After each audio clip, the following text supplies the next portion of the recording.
everyone, and welcome back to the Project Manga Podcast, where we cover Ayashimon, Sakamoto Days, Mission Yozakura Family, Jujutsu Kaisen, My Hero Academia, and One Piece week to week. And we're back with Weekly Shonen Jump issue number 23. I'm your host, Nox. And I'm Melo Yenis. And before we get into the discussion tonight, of course, we'd like you to take a look down in our description section that is going to have timestamps for you to navigate yourself throughout the video and skip spoilers for the segments that you are not yet caught up in. There's also going to be links to all of our individual social media accounts down there, so you can follow us on Twitter. There will be links to our Discord, so you can join our ever-growing Discord community. There's also going to be links to support what we do directly by checking out our Patreon. And of course, there's going to be links down there that will allow you to listen to the Project Manga Podcast wherever you normally listen to your podcast, like Spotify or Apple Music or whatever. But getting into the discussion today, Weekly Shonen Jump issue number 23. No My Hero Academia this week, so a little bit shorter of a week, but still a lot to talk about inside of what is here. Starting with Ayashimon, chapter 22. Share the same fate. How do we feel? I like this one a lot. Yeah, this is a good one. The ending was a huge twist. I really liked that. Yeah. It's you know, I remember last time we talked about Ayashimon where we're like, you know what? You guys want to do business? Fuck your business. We're gonna go in, we're gonna trash all your hotels, raise ruckus, like drop the property values, fire guns in the air, that kind of thing. Yes. You know. And then they do the opposite, which I was like, wait, what? And Mario was just like, no. We want to do this as discreetly as possible. Punches a man straight into the wall. Yes. And it was so funny how they, like, you know, kind of compensated for the ruckus that they were making in this very comedic, you know, act, almost like a play, you know, to keep the regular people, the normies, none the wiser. I just thought that was a hilarious angle to take this invasion. I couldn't help but, like, in the very first page, when I see all the feet walking up, I couldn't help but hear, what's that song from the One Piece OST? Overtake. Yeah, there you go. Overtake, the one that's like, boom, boom, boom, boom, boom, boom, boom. You know, like when they walk up to, like, Arlong Park or, like, some shit, you know? I, like, just, like, got that vibe from them walking up. It was so hype. And he just steals off this motherfucker. First thing, bellboy, boom, jawed his ass. I was like, oh my god. It's lit. Oh man, no. His face fully just... It's one of those things where, like, you freeze frame people, like they get hit in the face with a dodgeball, and just like, boom. Yeah. Yeah, no, that sound effect works real good there, too. Boom. Yeah. Yeah, you smell the rubber now. Yeah, that's a good one. Oh man, I quite like this. I think it's interesting that, like, Urara doesn't have to, like, really strain to, like, use the telepathy, and I think it's because, you know, she's got a little more practice. She's literally in a hotel with all the amenities. She's just chilling. Yeah. And it's just like, I'm not having to, like, be discreet about it. I am literally just hiding, like, talking out loud. Yeah, and I feel like a big reason why she was so strained the last time that she communicated through the tattoo is because I don't know if their pain is linked or their, like, something is, I think their stamina is maybe linked together while they have that telepathic, like, link through the tattoo or something. So while Marua was getting whooped, she was taking some kind of reverberation. Yeah, there's like some kind of damage feedback. Resonance feedback. Yeah. I remember that. Yeah. But also it's like, you know, it doesn't instantly you know, hurt her probably to translate, just to just communicate or whatever. So, like, even the fact that she's, like, in a hotel chilling and it's not, like, very high stress right now is probably a lot to do with why it's so easy, maybe. But I really I loved the comedy in this like little fight scene, like the fountain tip pen as a dagger, just like yeah. Just smiling one moment, the dude bows down to, like, sign his, like, name on something. I don't know, he's, like, checking out or something. He goes to go sign the shit and he's like, all right, here's my chance. Boom, throw the fucking pen at him. Dodges Oboro's there. Yeah. Kicks him over the head of the dude signing his checkout or whatever, and then, like, pops behind the shit. It's like, how quiet did that have to be? It's like, I don't give a shit, like, how, like, smooth you were. Like, you just kicked a dude in the face over someone else. You crumpled some guy's face. Yeah. It's yeah, I feel like you apparently Ayashimon are made out of sound absorbent materials. Yeah, no, that was good. That was good shit. Okay, so page 8.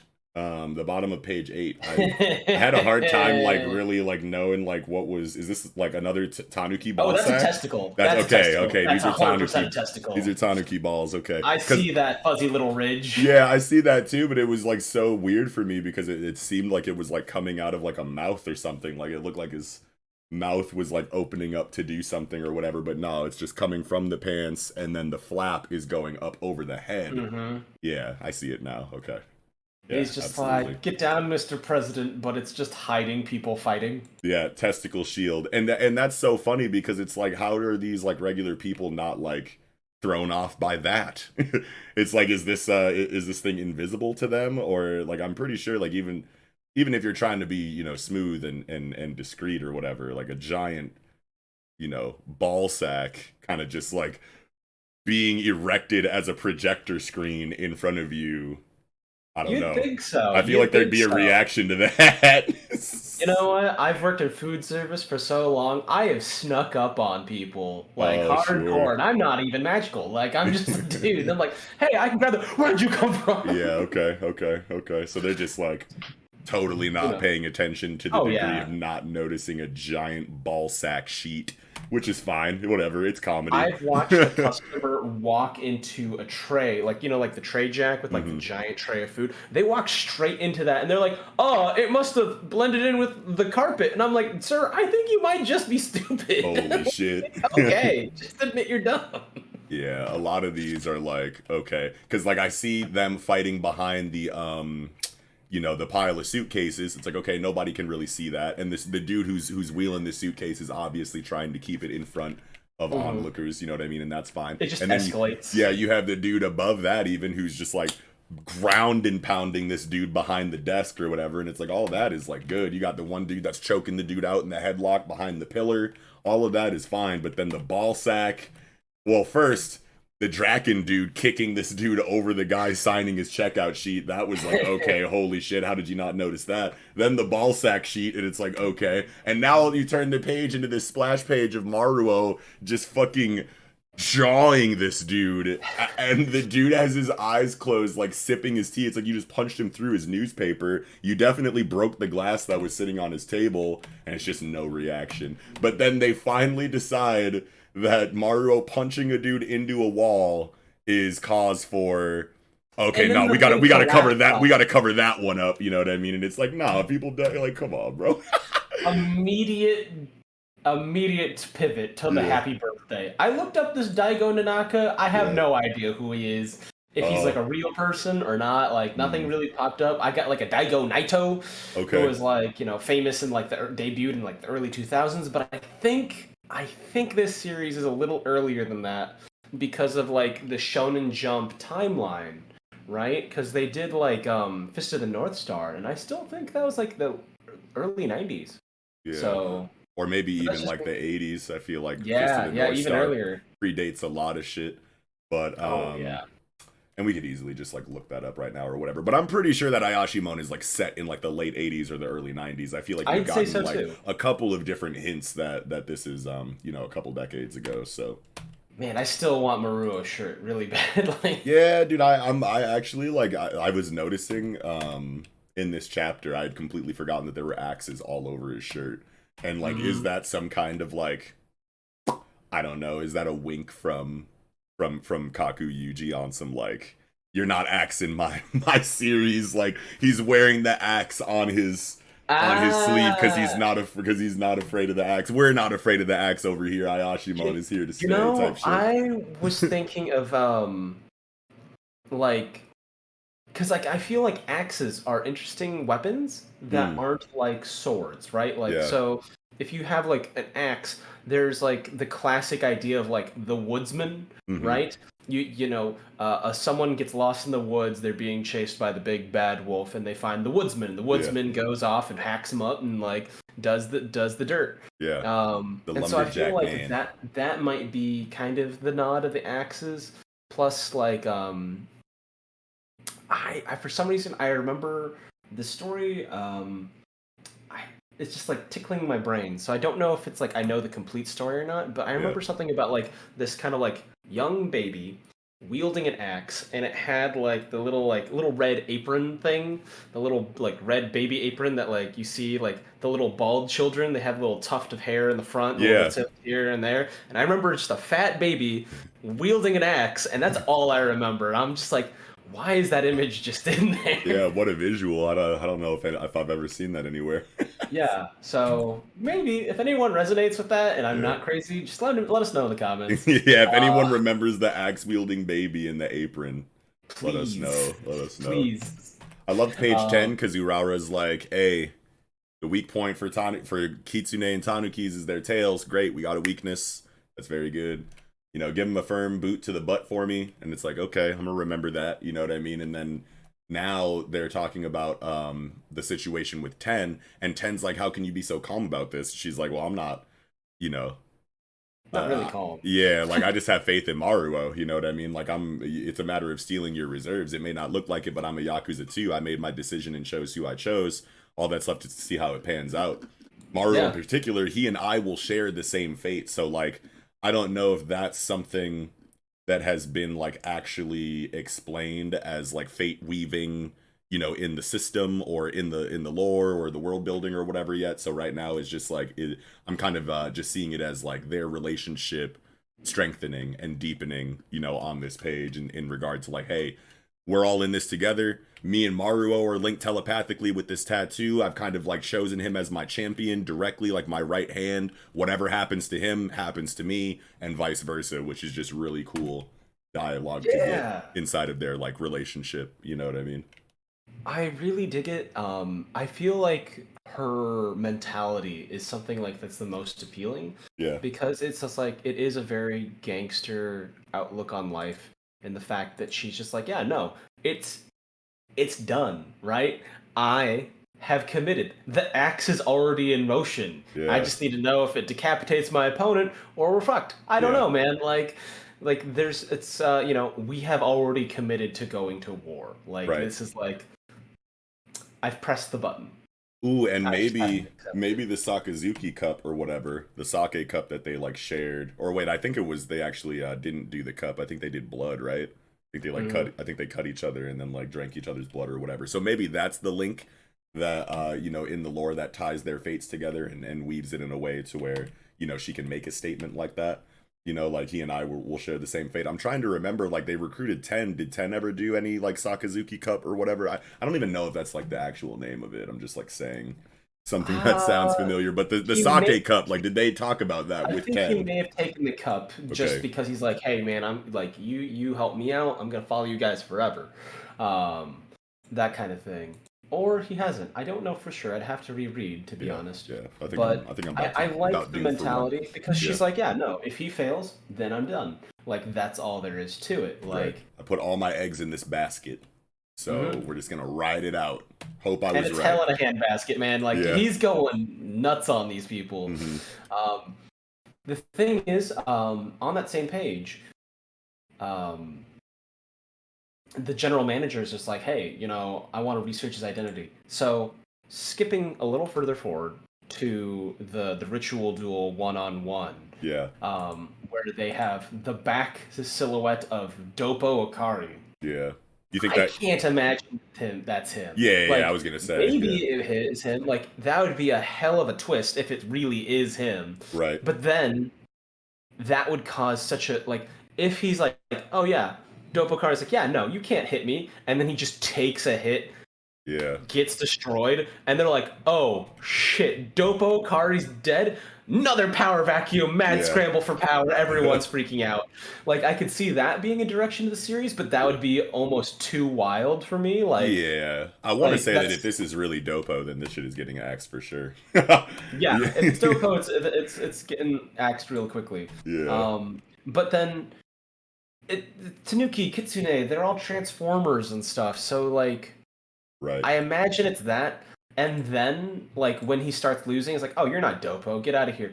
He might try to, like, I imagine, because they're researching him immediately, Moreau got kicked out of school, so there's almost no records of him. There's only going to be, like family registry stuff. Yeah. So that's pretty much the only things that they're going to find about him. So they're going to use whatever information they have, which means they might try turning into his dad. Oh Jesus, that would be And then fucked up. and it backfires on them so hard that they're like, yo, his dad? Oh god. because he hated his dad, and like I defeating didn't his even think dad about that. didn't feel like satisfying to him. So I feel like he might gain like a level of satisfaction by fighting a truly strong version of his dad. Yeah, that'd be fucked. I guess I took it on page 10 when the general manager says like research his identity immediately. I thought that was the reason why he faked the dopo at the end, right? I think so too. Because like I mean they probably can know that Dopo encountered Maruo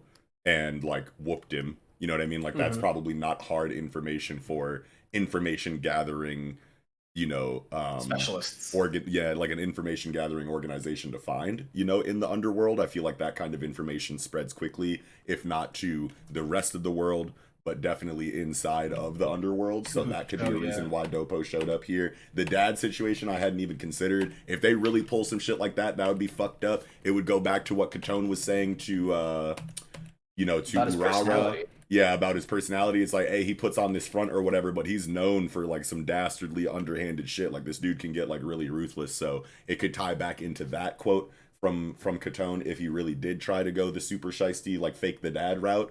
But like at the end of the day, I want to say that the next chapter starts with Maruo just instantly knowing that this isn't Dopo Akari, and if they try to throw the dad at him, he'll just instantly know that that's not him either. Because I want to say that his power system training inside of the Suksrima or whatever might allow him to see like the color of auras or something like that, or you know, allow him to kind of like see through disguise based techniques like this, since it is you know, think so, Oh, because sure. like part of me thinks that the Suksrima is really just the balancing of his internal power, as opposed to like I think there's room to expand where he could do like that kind of thing. So maybe later on, but I think currently being able to be deceived is probably the biggest like heady obstacle for him right now. Yeah, and it So you know, it takes a lot of fear.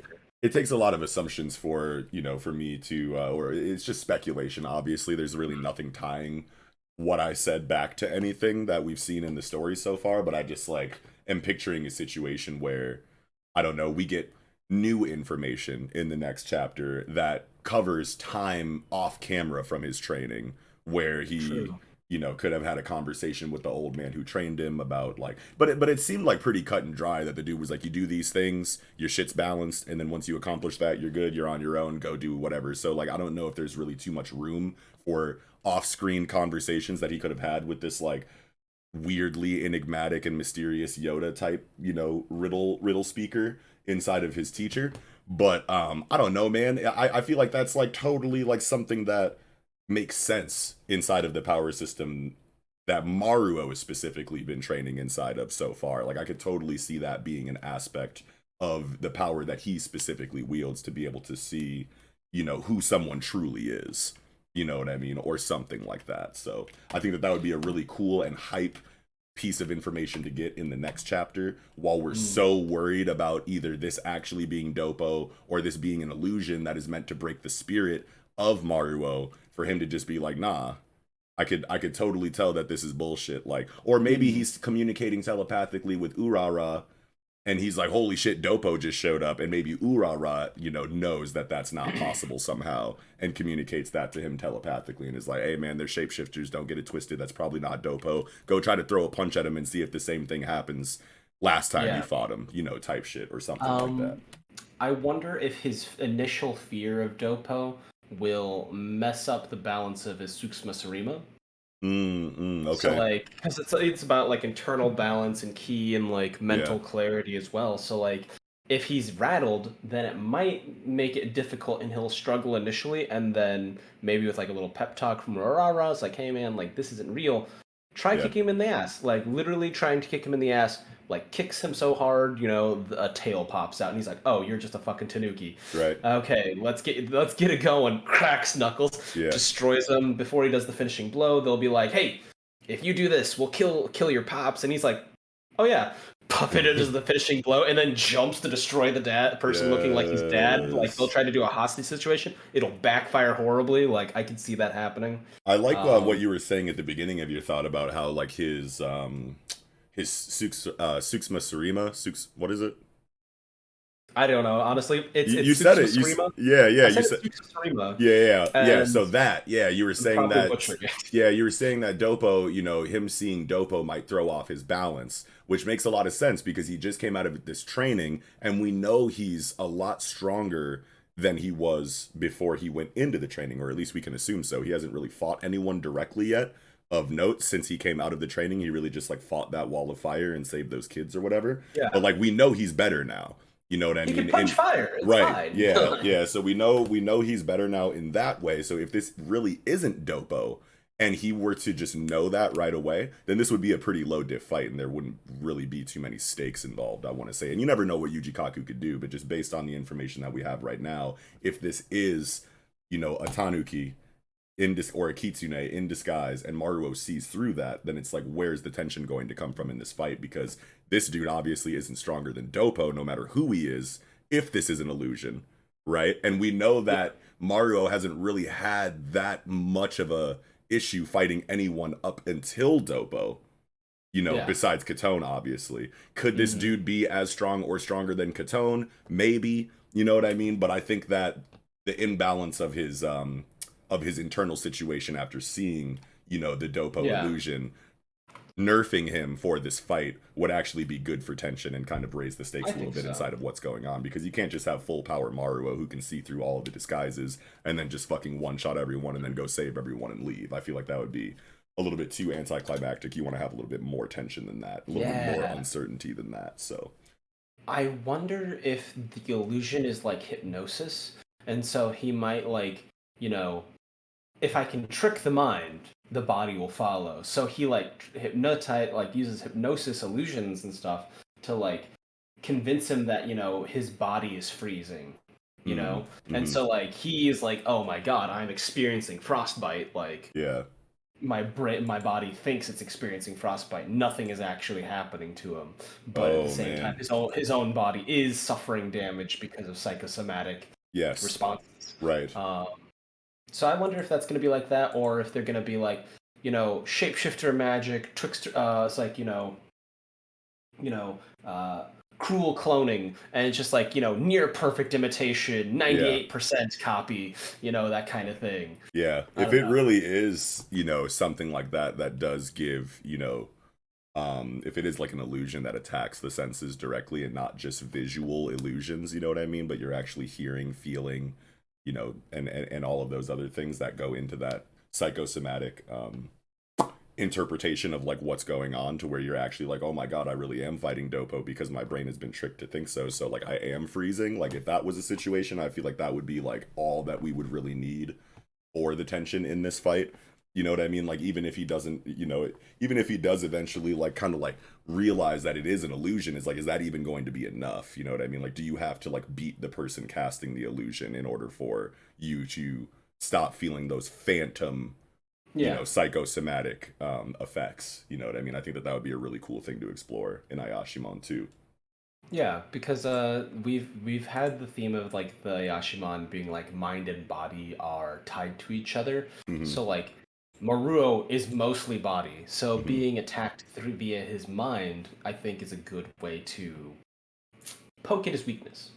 Right, and it's like it's totally a possibility. Like even if illusions and disguises are like a base level like trait for the Tanuki and the Kitsune specifically, there's also other Yojutsu that they can have on top of that, and we don't have like a very good range of like the limits of Yojutsu or like variety of Yojutsu that we could see. We're still building that in the lore. We're still getting that world building as far as like what techniques Ayashimon can have.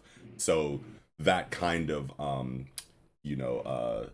senses based illusion, like a Jason Wingard from like X-Men or something like that, could totally be possible inside of Yojutsu, and we just have to wait for Kakuyuji to tell us that that's a thing. So I'm excited for whatever it's going to be, but I'm pretty confident that this isn't fucking Dopo Akari at the end of the chapter here. I just want to just for the record before we end the segment, like we are in the camp that this is not actually this man. I think it would be really interesting that there, because like Dopo Kari did put out a hit on them, basically. Like, hey, this guy, I want his ass. So I wonder if they do like the whole thing. They do this big old fight. They rescue Rara. They rescue Ten. You know, they punch the energy that is, you know, Dai Tanuki's testicles, and like, you know, really give him a little torsion in there. Torsion, no. Fuck that guy. He's getting rid of our Yakuza boss. I just remembered my homeboy, one of my oldest friends in like late middle school, like early high school, fucking woke up to a testicular torsion one time. Woke up to it, no! Yeah, had to go to the hospital, like wasn't in school for a little bit, finally came back to school and like told me the story, and I was just like, that sounds like the worst thing that I've ever heard in my fucking life, fam. Ouch. Yeah, it's a doozy. Like, never experienced it, but heard it's really bad. Yeah. It's gotta be. It's gotta be. So Maru inflicts torsion on the big boss, and like, you know, escapes the hotel. And then I imagine the real Dopo Akari is like, well, we got your message. We're here. Where the fuck are they? We couldn't hold on to them. And he's like, you really made me mad. Now I'm gonna try to take the Cory hotels. Oh no. So at the end of the day, their fucking tactic backfired on them in the most satisfying and ironic way possible. I want that to happen because then it would force, you know, Cory hotels to like make certain choices, and they're like, you can keep Tamagawa. Yeah. You can control this one branch. Are bad, but then, or it would be like Tamagawa's like, well, yeah, I mean, we can't do that. Yeah, I definitely want their like plan to keep everything secret and like blend back in with regular society after like pulling all of the illegal things out of their practices and whatnot. I totally want that to fail because I'm excited to see. I don't think that would be the end of Cory hotels if their entire situation got exposed and everything went wrong for them in this arc. I definitely don't think that would be the end of the organization, and I'm really excited to see like what kind of role they would play in the future after that cat is out of the bag, because we know that they're wildly resourceful. They're quick-witted. At least this general manager is. We can assume that kind of like permeates throughout the rest of the higher-ups inside of this organization. However, that hierarchy kind of like lays itself out. At least the big players. Yeah, and there's just always, you know, room for subterfuge and like guile and shit, like when it comes to an organization that is centered around the idea of disguise and deception and shit like that. So like that always has a room inside of action stories, period.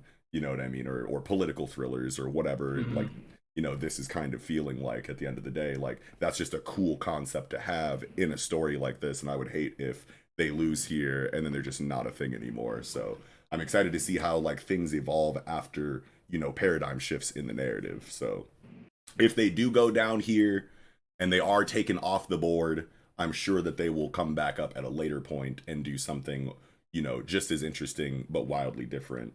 So man, I've seen characters like Tamagawa, and I think he's done extremely well. There is something that I've seen in like politics that reminds me of Tamagawa, in the fact that like the idea of like people that are doing others wrong, but always presenting a front of like politeness and gentility and like dignity, austerity, all that good stuff. But if you like,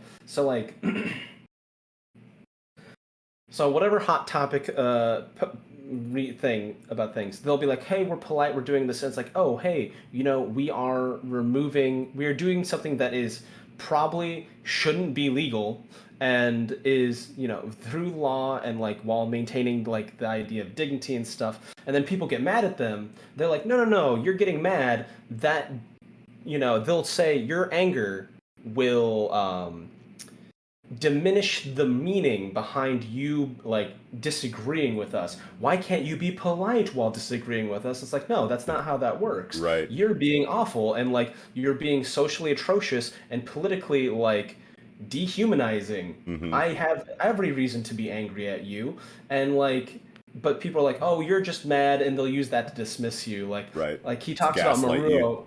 Yeah. They'll do it. Yeah, they do that stuff, and it's like Maruo's like, oh, you're crass and vulgar, and it's just like, but Maruo is right. You kidnapped someone. Right. Like, fuck you. Yeah. Like, No matter get how out of cool here. you're trying to be and how like classy, you got your, hair all done and you speak all well or whatever, but like at the end of the day, underneath all of that shit, you're doing terrible things. To You know what I tear mean? to people. To And it's people just that like, don't deserve it. Yeah. exactly. Nah, and it's just like great villain, very understandable. I can relate to him. A lot of the people that I have witnessed in like real life, Hmm. personally, not personally, but like in the grand scheme of things of living in a society, etc., etc.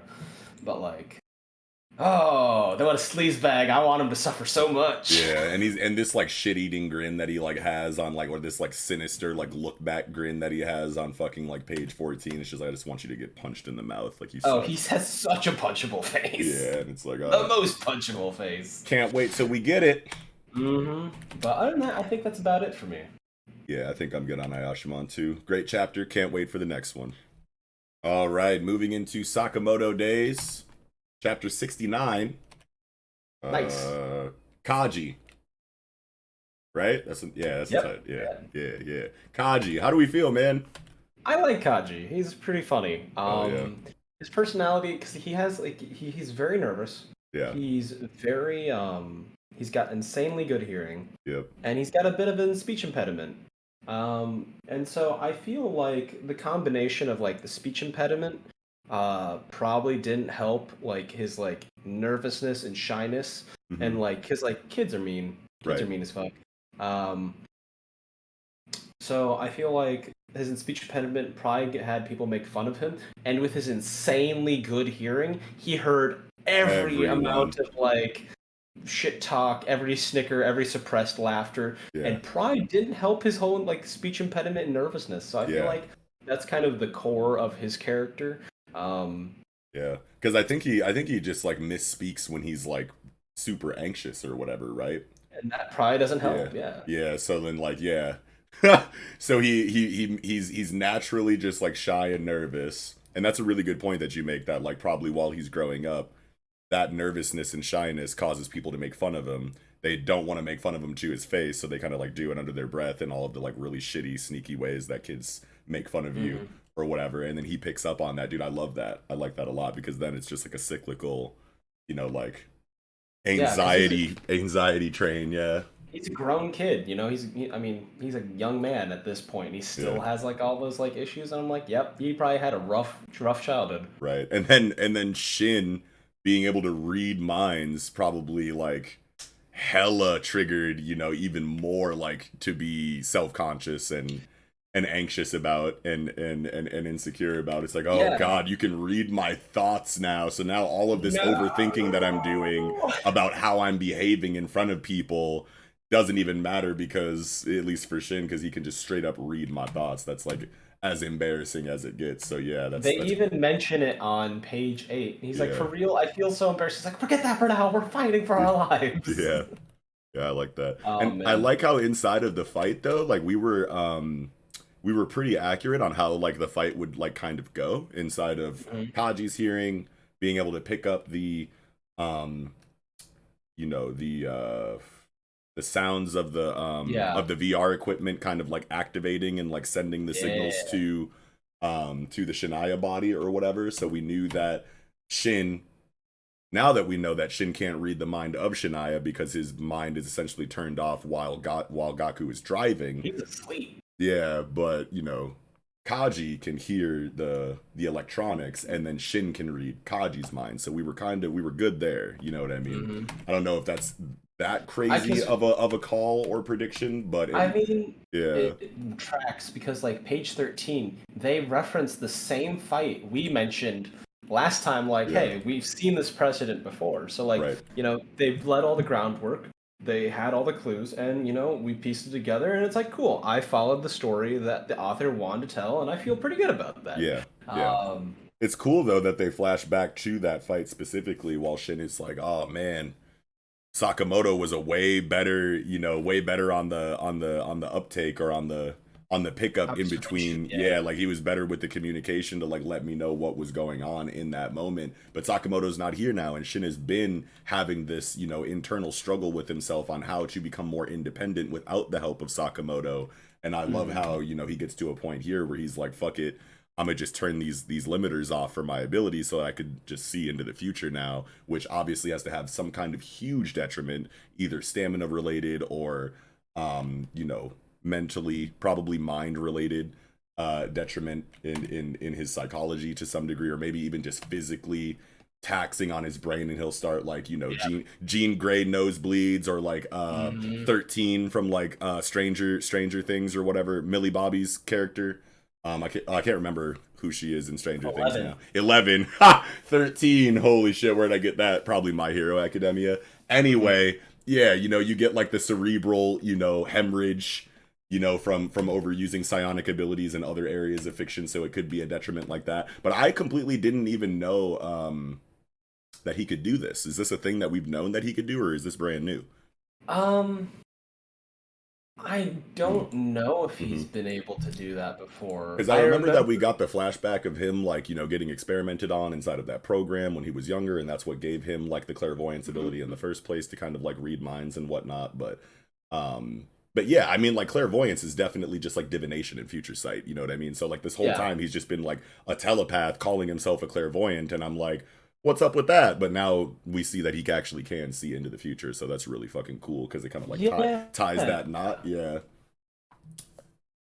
I remember when we fought this dude in the hardware store with that former like Tong boss gal that works in the store now. Um, he did this thing where he had like zero lag, like he's like instantaneous read, right? Yeah, Where he he did a bit of clairvoyancy because he couldn't read the guy's mind. It was too filled with bloodlust, like mindless bloodlust. And so he focused and he managed to like read into the future. So he has been able to do that before. okay, okay, Now okay. that I think about it, I was thinking of like, oh, maybe it was like a zero lag read where he's like immediately like transitioning, like responding immediately to like the information entering his brain, and he's like, nope, because he did a little bit of clairvoyance. But there's definitely a limit. He remembers the granny talking about the granny about the limits, and he's like, you know what? I can't have limits in this situation. I need to keep going. Very shonen, love that. Yeah. Um, the part that I thought was really interesting is that Gaku notices like I remember there was cracks on the side of his like visor Yeah. last chapter, Yep. and Gaku mentions like, "Hey man, I can't see my left side. Yeah. Like my visual sensors are fucked." Yeah. I wonder if So Kaji's going to be able to pick up on that in any kind of way to and be able to I hope so. communicate that to Shin. I Um hope so. I think it's interesting that Shania has sound feedback from Gaku instead of just a one-way sound, which is interesting. right. Hmm. I wonder. Maybe Yeah. it's also to like because like they're like, hey man, you're trying to sleep somewhere, but they still have to like direct him. It's like, hey, go forward, go do this, and then eventually they're like, okay, cool, now you can take a nap. Like, we're not Yeah. gonna pilot you the whole way. We need you. Like, I can't walk into the station and get on a bus and then walk somewhere else. I'm in a warehouse. Like, I only have so much room to move. So Right. probably they used to direct him. I'm assuming that's the way. Otherwise, it's like a massive flaw insert DSX kind of thing. Yeah, I guess now that you mention it, I'm thinking about how, like, okay, Shania is definitely outside Hmm. and Gaku is inside with a limited space. And it's like, how did he pilot the body to this location, considering distance Yeah. that Shania would have to travel is greater than the space he has in this warehouse. Hmm. So like we were talking about like how it would be cool if like, they took advantage of Gaku like running into a wall in the warehouse so Shania's body like stops moving Hmm. in the space that they're fighting in or whatever. But it's like, hold Yeah. on, wait a How minute, does how he did get he there? even get there in the first place? Yeah. That's why I assume that he's able to like get that like audio feedback because Gaku's like, "Hey, no, get on the station. Here's the thing." oh, you needed to pass this test. Let me see what this. Okay, here, tick A, B, C, D, E. Click, hit level elevator 3. Do that kind of thing. That And then makes a lot okay, of cool, sense. you're good. You can go back to sleep now. Yeah, you're in the location we need you in. Falls asleep. Yeah. So I can imagine something like that, or Kashima the Deerhead just picking up Gaku by his armpits, and then Gaku just like trying to like walk his way around. Like I just what is that? Like no. I don't know. Oh man, and that reminds me, on page 1 I loved the fake out. Yeah, because it's like you see the deer and then Sakamoto's like, oh shit, and it's like, oh, I thought it was that guy, and it's like, but that guy is definitely influencing things that are happening in the arc anyway, so is this just a feat for Sakamoto's like experience and intuition and instinct, as an assassin? Just a little nod. Yeah, that he can notice something like that and like get a feeling that, dude is close by or something, you know what I mean? Like that was just like cool to think about. But yeah, I liked it. Yeah. Great choreography. I like the fight. I like the immediate weakness of like, yeah, we can do the thing that Sakamoto did, but like the moment I read your mind, Gaku's still moving so fucking fast. 0.5 lag is not 0.5 second lag is not that long. Yeah. Like, unless you're like playing video games like MOBAs and you're like, I've been CC'd for 1,000 years. It's been 1 second, dude. It's been 1 second. Yeah, time definitely like moves different in, action like video games like that. Yeah. One more mana bind. I'm here forever. Yeah. I did my time 13 years in Azkaban. Yeah, it always makes me think of that that concept inside of like Hunter x Hunter, like when the invasion was going on and Netero and Zeno were invading the meat plantation, and Pitou was there to try to defend it, and when she goes to try to run up on Netero, like time compressed to where everything felt like it was taking so much like longer, but was actually happening like very quickly, like Pitou falling after getting like attacked by the crazy hand blast that Netero hit her with, and she's like falling, she's like, it's taking forever for me to hit the fucking ground, and she's like falling for like probably like 5 seconds or something like that, but it felt like an eternity to her type shit. Yeah. But I don't think that that's the case in this kind of situation, because that 0.5 seconds is a real 0.5 seconds. Like in this situation, like they do not took that one to the face. Yeah, they do not get a chance to fucking breathe here. And I love the like paneling, the little paneling detail that we have on page 8, where it's like when the remote enemy throws a punch, and then you get the down arrow coming from Gaku's panel down to the Shania panel, but the arrow, in its entirety is still using the background of the Gaku panel. You know what I mean? So it's like, it's just the a cool little things. Yeah, it's just the little over. things. Yeah, the little bleed over. Yeah. Another little thing on page 4. He says that he can only see out of like, he can't see to the left for some reason.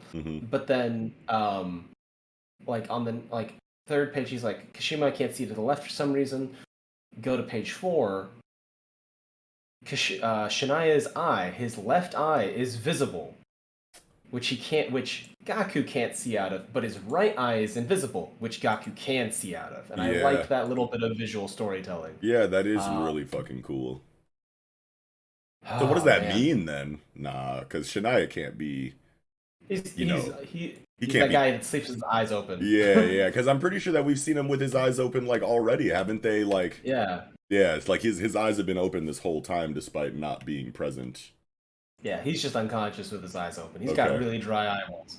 Okay, cool. But yeah, no. Yeah. And I just love I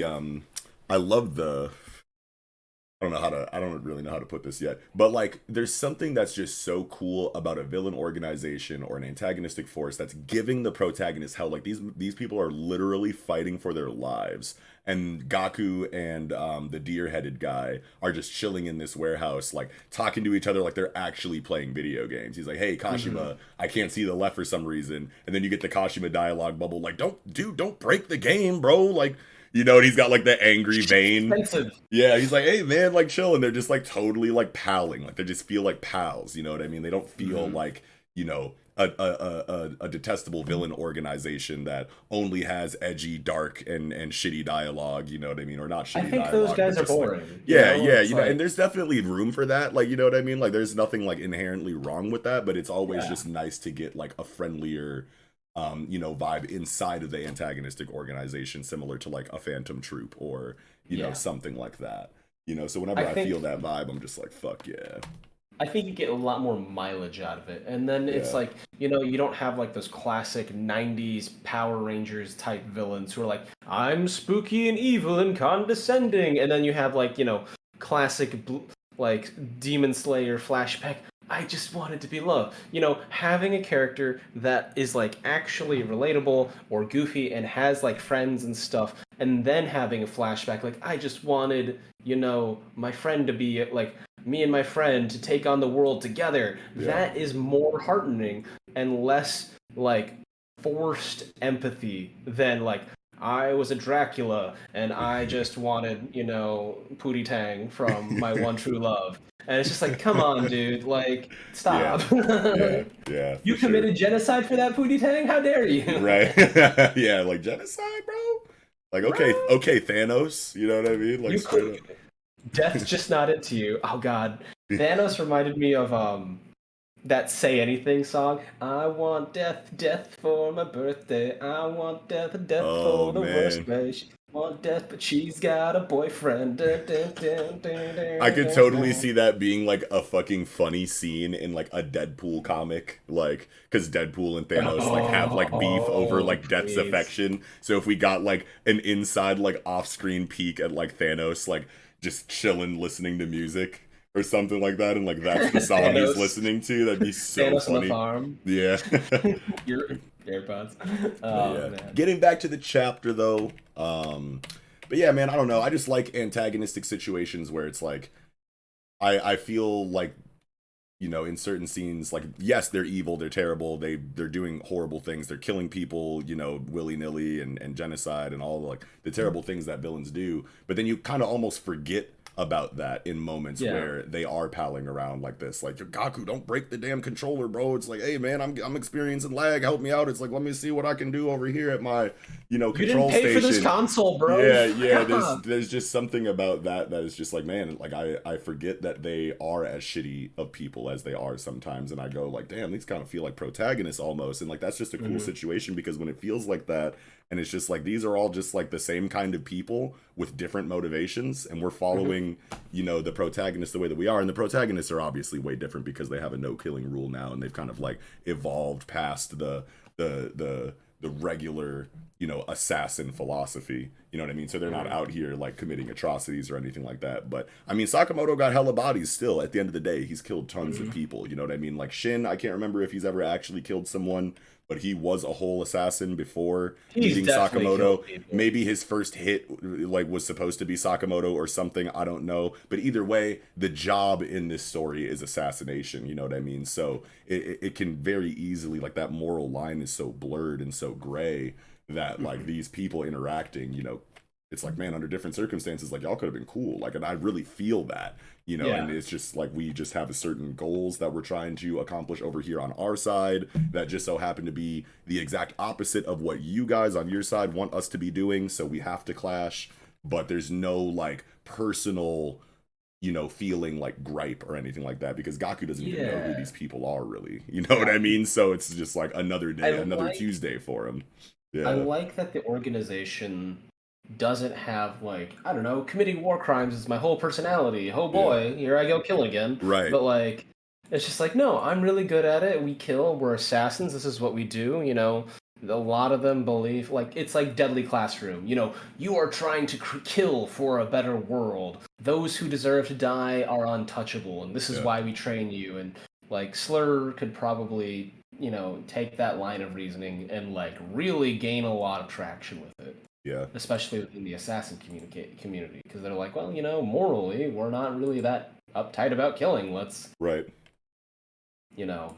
Yeah. So I can see that. I like that because like the best villains, in my experience, are they believe they're heroes. They Yes. genuinely believe that they're doing the right. Right. And that's what makes them so compelling, but also so scary. You know what I mean? Like when you have a villain that knows that they're a piece of shit, you know what I mean? It's just like, okay, well, we're just going through the motions here. You know what I mean? Like this dude is being terrible, doesn't care that he's being terrible, and knows that the opposition is, you know, in the right. Yeah, in the right or whatever. But when they genuinely believe that what they're doing is the right thing to do, now it's just like, oh God, we know that there's not going to be a moment where they go, you know what, I've been being shitty this whole time. You got me dead to rights. Might as well give up. I already knew this was a bad idea in the first place. I just thought I would get away with it. You know, the spirit can be broken a lot easier when you know you're doing something you're not supposed to be doing. But when you are 100%, you know, positive conviction. Yeah, exactly. Then it's like, okay, we have a way scarier threat on our hands here, because he'll just never stop until he accomplishes his goals. Because would you know, if you were genuinely doing something you felt like you needed to do, would getting caught out in like one situation like really like break your spirit? Like, no, you'd probably be fighting to the death like a fucking zombie that has no fucking brain and will kill itself to get to you. And keep fighting another day. Yeah, it's like, you may have won the battle, but you haven't won the war. Fuck you next time. Type shit. Yeah. But other than that, I don't have too much to say. I you know, Sakamoto Days keeps having like new zone, like the breaking into new zones and new areas, like breaking into the cave, the underwater river systems. Like, I love the dynamic environments, you know, to like have these little pocket stages within just the wilderness area, and like being able to do that is awesome. I love to see that. Absolutely. The last thing that I really had, I don't know, is just like the uncertainty in the combat, right? Because like we speculated that, you know, Shin was going to be able to read the mind of Kaji, who is able to hear, you know, the machinery and the electronics going in the virtual reality headset or whatever. And that's cool. They actually did that, and now they have this new advantage. That new advantage instantly doesn't work. You know what I mean? Like, it's not like some, oh, we turned the tides and we're whooping this dude's ass now with our cool new teamwork and clairvoyant, you know, good hearing combo. You know what I mean? Like, no, it instantly was not effective. And you're just like, oh, shit, what now? You know what I mean? So it created that tension and that uncertainty of what will they do next, if that was like a really cool idea to give them a combo advantage. And, you know, the author just said, nope. Yeah, cool idea, right? But that doesn't mean it's going to work. And I just love that uncertainty inside of a story like Sakamoto Days, because it does so much more. The choreography is already out of hand. Like, it's already amazing. But then you add those kind of hurdles, you know, throughout the conflict, and it makes it that much better. You know what I mean? So now we need to think about what we can do immediately coming out of the realization that this new combo advantage is not effective. And obviously we have this new situation where he is now hurting himself to give himself the advantage that he needs to continue forward, which obviously adds even more tension and uncertainty to the situation. Like, what's going to happen to Shin? Like, what is it going to take for Shin to pull out this W after going into this mode? And now we have this cliffhanger where we just have just as many questions, you know, going into the next chapter as we did the one before. And that's just like great pacing for me, you know, in my opinion. But it's like getting chased down a street by a car. You see an alley, like a side street open up. You're like, great, side street. Turns out it's a mini car. You can still get inside, and you still have to keep the face like, oh God. Like, yes, exactly. Maybe there's a fire escape coming up on your left, but like... And it's something that I think is like really important for Shonen, because it's like you're not out of the woods just because you had a good idea. You know what I mean? And I feel like, you know, previous... You know, if you go back into the history of shonen storytelling, like maybe like 10 years ago or something like that, you might get this crazy realization inside of your strategy, and that is just the key to defeating the opponent, because that is a really good combo. Like, that's a really good idea. It's like that would be hard to kind of like deal with if they're really in sync in that way. So you could totally have used that as the way to beat Gaku, but they didn't. You know what I mean? Matsumoto, right? Hold on, what is the mangaka's name? I always forgot it. Yuto Suzuki, not even close. Holy shit, where did I get Matsumoto from? But yeah, Yuto Suzuki just knows, you know what I mean? It's like you can't just all of a sudden get a good idea and have that be, you know, the thing that wins the fight for you. You have to have a couple good ideas, and most of them fail before the last one, so that you keep the audience on their toes. You know what I mean? But yeah, man. Oh yeah, last thing. Okay, so wait. So Gaku is holding like something in his hand. So like he kicks him. He like sees into Kaji's future and then throws this this crazy like flying like roundhouse kick or whatever the fuck this is. Yeah. And I'm like, oh shit, he got him. But then it shows that Gaku like blocked it. And we don't see what's in his other hand, but then, you finish the double page spread, and in his left hand, he's got this thing that he crushes and throws back to. I think it's his drink cup, because he Yeah. had a sandwich, and then he also That's had a right. drink, and That's I right. think he's crumpling the cup and then tossing it to Kashima. Okay. At first, I was like, okay, he kicked him in the face, but wait, no, he actually blocked it. But then I see him like crushing, something in his hand, and I'm like, did he just fucking crush Shin's leg? But I don't think that's what happened. Yeah. No, because it's the opposite hands, too. Yeah, it is. That was just like the first thought that I had when I like turned into the double page spread. Oh, I was like, same. oh Initially, I was no. like, Yeah. But yeah. Crazy chapter, man. Can't wait for the next one. I think that'll do it for Sakamoto 69 though. All right, getting into Mission Yozakura Family, Mission 128. We're home. This chapter was incredible. This color page, yeah, chilling is definitely a word. The color page though is so good. Oh my god, this perspective of Mutsumi with her hand on the window and her reflection looking back, the greens and the blues. It's just such a good, like, Hitsuji Gondai is really good with the color palette, man. Fantastic color palette. Yeah. It really, like, to me, strikes this, like, melancholy look. And, like, because, obviously, like, the rain, the blues. Sorry, a little rock in my shoe. Yeah. House slippers. Why have you betrayed me like this? But yeah, no, like, I like the soft like reds and like kind of like that burgundy pink, like for the letterings of Hitsuji Gandaira and like Mission Yozakura to like break up that thing. I like the blacks and like fading into gray and like the dark blues and blacks broken up with like the pale whites and like pastel blues. Yes. To like break that in and ease the form of it. Yeah. Like, and that plus like the framing in parallel to like the striations of like the water going on like is beautiful. And it reminds it like that picture of her being melancholy, watching the outside world, a thing in motion, rain to emphasize kind of like a somber attitude. Like it kind of reflects about like, her history, right? Right. She was the head of the Yozakura family, and she really like before Taiyo, she wasn't allowed to like really interact with the outside world. So she always seemed like someone that's forcibly shut in. Yeah, right. Mansion. I was gonna say that too. Like she's looking out the window, as an onlooker to what she wishes that she could be a part of, which is, the regular endeavors that her family goes on and whatnot. She probably just wants to be more involved with them inside of like what they kind of like do out there, while she's kind of trapped inside because she doesn't have any special abilities that would make sense for her to be out there with them in the field in the ways that I'm sure that she wishes she could be, while they're out risking their lives constantly for one reason or another. She, has plenty of independence and agency of her own, but and she has her role, like in the story and in the family, of course. But just from a character standpoint for her, she probably does feel bad that while her siblings are constantly out there doing the things that they're doing, she kind of has to stay inside because she needs to be protected, because she's the head of the household.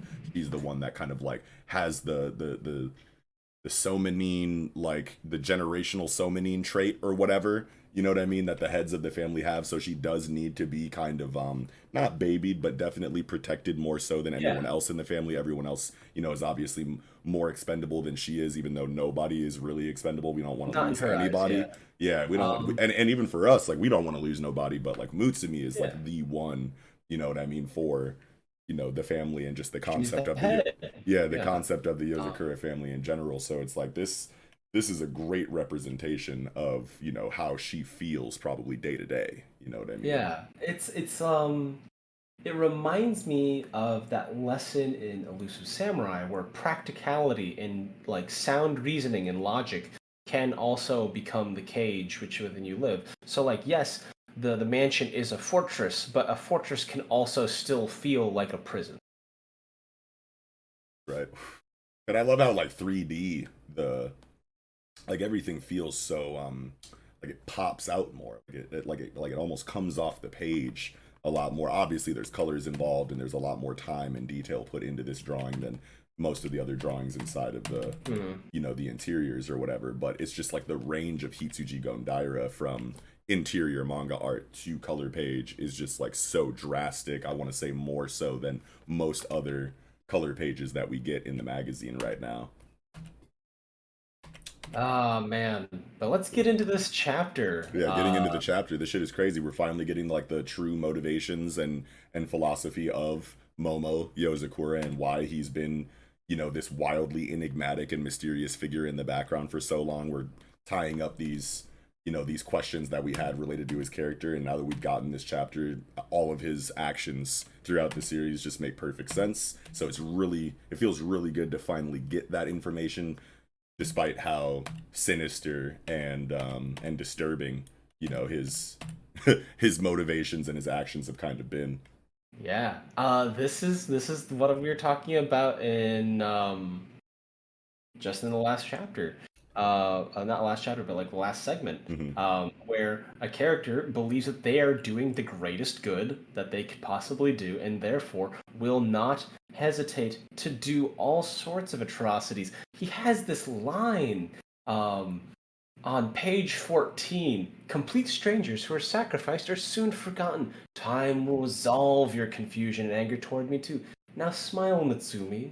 And I was like, Jesus Christ, I had chills. Yeah, I just got chills again, looking at it again. And it's like, when you have a situation like this, it's like there's a little bit of like truth kind of like woven into, how terrible this monologue kind of like is, right? You know what I mean? Because as much as we don't want to admit it, like the lives of strangers like don't really matter, as that much to people. You know what I mean? Like when you lose someone close to you, it's the end of the fucking world. But like we're so desensitized to the news telling us that someone was murdered, or a million people die per day. Yeah, or like a bomb went off in some overseas somewhere in like a war conflict and killed like 30 people or something like that. Like we hear that shit. Yeah, it was a point that the Joker was making in the Dark Knight, in Nolan's Dark Knight. You know what I mean? Like when you're expecting terrible things to happen, it doesn't really matter to you when they do.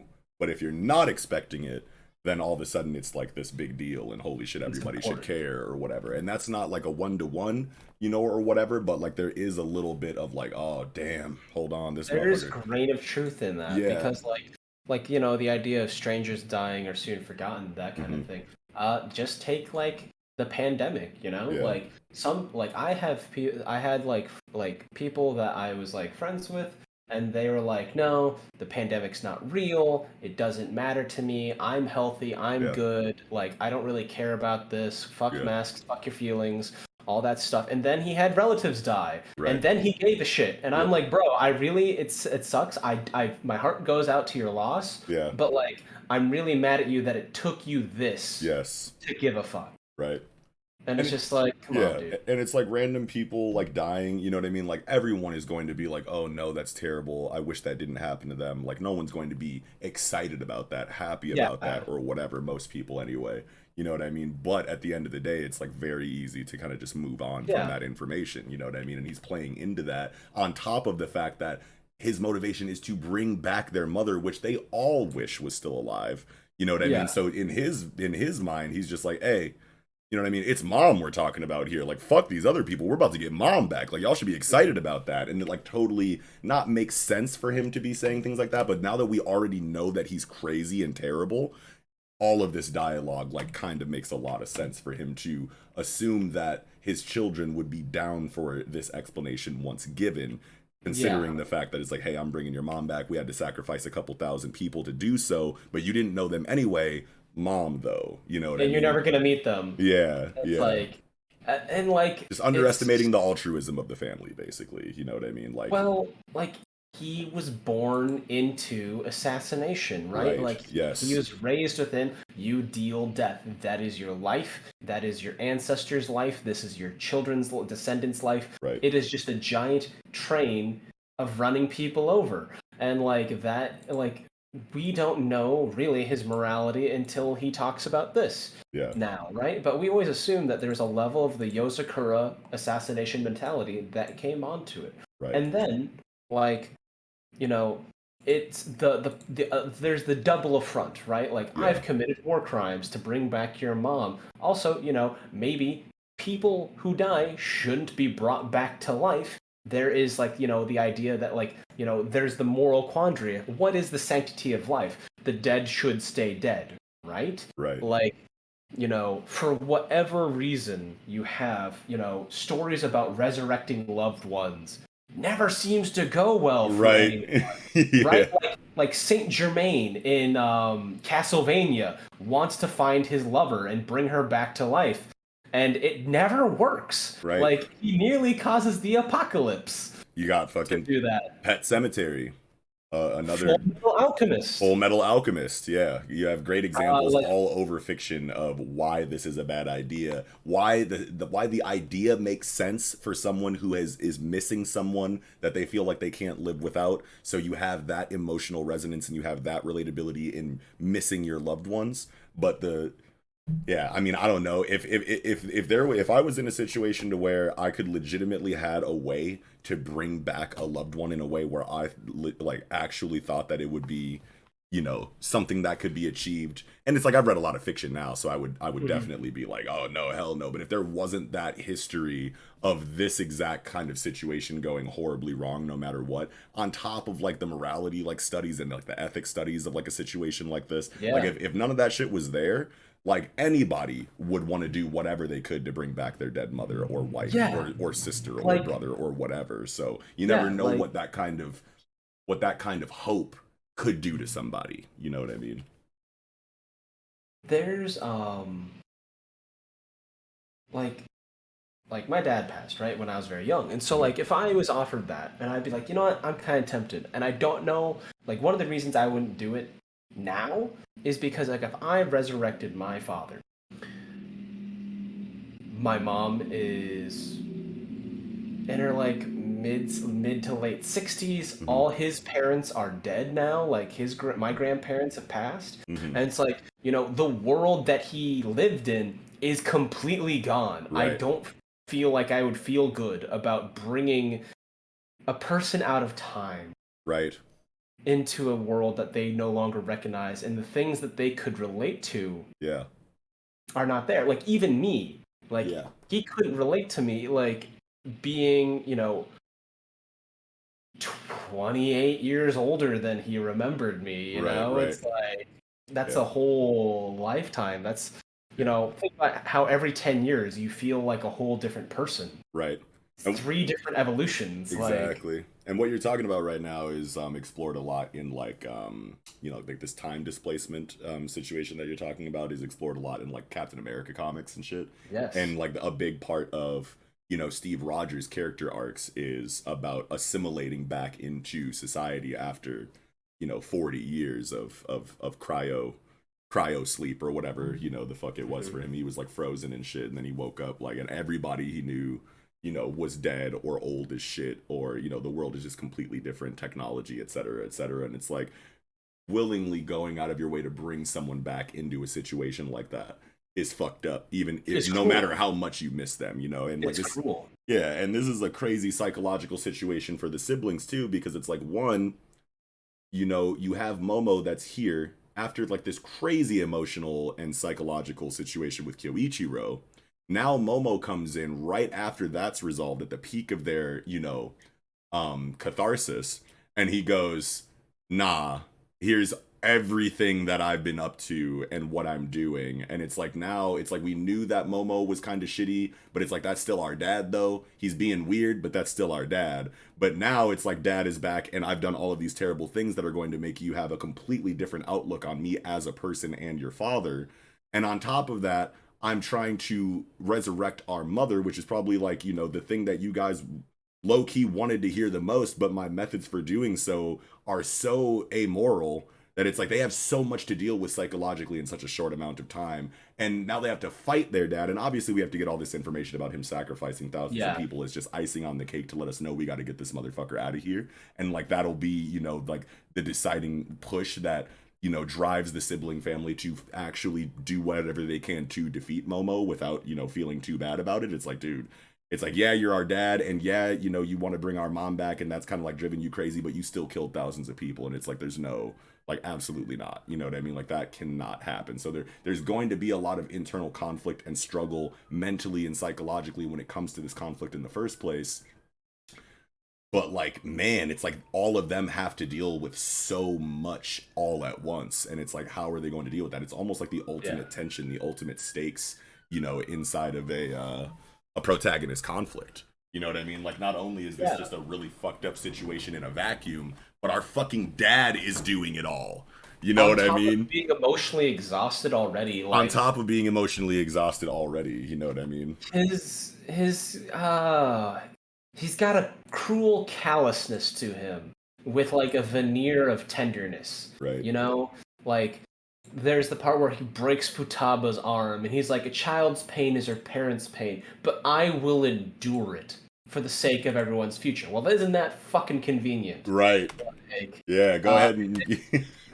That's like, such a good point. I'm doing point, this for other people's futures. Well, what if their thanks never comes in the future, huh? Yeah. Did you ever think of that? It's like when people are like, I'm advocating for the unborn. Well, great. They never have to ask you anything. Yeah. They never have to hold you accountable for anything. Right. Like, you know, the future is such a convenient person or object or thing or like movement to like fight for. Absolutely. That is just like, because it can't, like, the present is what keeps you accountable for your past. The future, it's not guaranteed. Nothing, none of the praise, none of the condemnations are guaranteed. Absolutely. That was really well said. Great point, man. And like, they just have to deal with like so much. Like, they're probably going to be like going back and forth inside of their minds. Like, this dude is crazy. He did so many terrible things. But look at how genuinely he is presenting this sinister and disturbing information to us. He's crying like he actually believes that what he's doing is right. Like, they have to think about so much in regard to this conflict on how to move forward even a little bit. Obviously, Futaba just says, fuck it, I'm beating the brakes off this motherfucker. You said way too much. The imagery, like, in the art, like, leading into Futaba's activation, too, like, everybody is probably thinking about, like, whatever this imagery is trying to represent. And Futaba just, like, has enough. He's like, whatever, I gotta fight you. Nah, like, yeah, and it's very impulsive or whatever, but she's probably going through so much internally in, like, leading into this clash. You know what I mean? It's like, God damn it, that's my fucking dad. He sucks. But like, this situation is so overwhelmingly complicated and macabre that it's like, these kids are like, you know, they are international super spy assassins or whatever, but they are still just kids. And this is how you break them down to their most vulnerable state, is by presenting them with a situation like this involving their father and the potential resurrection of their mother. It's like, how can you even keep your composure in a situation like this? So Momo is sinister because he's the reason why Koichiro nearly died of poison. Right. Of the poison bloom, right? Yeah. Like, he's the reason he did that. He orchestrated that so that Koichiro could kill them all. Yeah. And he's like, you know what? If you die, you die. Right? I don't think you will. I really hope you don't, but this is what has to happen. Otherwise, yeah, the overarching plan. And then, like, would you do the same thing to resurrect Koichiro? Would even that clone be the same thing? Yeah. Like, that's and a then great also, point, like, too.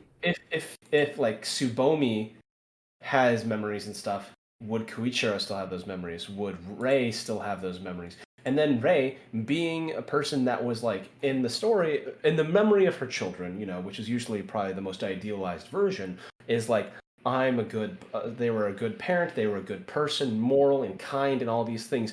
Would Rei be happy being resurrected under those terms and conditions? Yeah, like, have you ever even thought of that? Like, you're acting like you're doing this for the greater good of the family and, you know, like, for your wife and things like that. It's for them. It's for him. Yeah, and it's like, you're one hell of a puppeteer and a behind the scenes mastermind. It's crazy to think that he hasn't once considered the possibility that Rei wouldn't even want this. Or maybe he has, and he's like, I don't care, I need you back. And now it's being tied back to something that's entirely selfish and personal You know what I mean? Like on behalf of Momo, while he's putting on this air of I'm doing it for y'all and us. And now it's making me wonder, like, did Momo kill Tayo's family to get him in a position to where he could comfortably... Oh my god, if he drops that, he's like, Tayo, why are you fighting me? I made you. Yeah, and type shit. Like, oh. Yeah, because like we have this dialogue where he's talking about all the things that he did to put this together. He's like, bit by bit, I prepared the stage.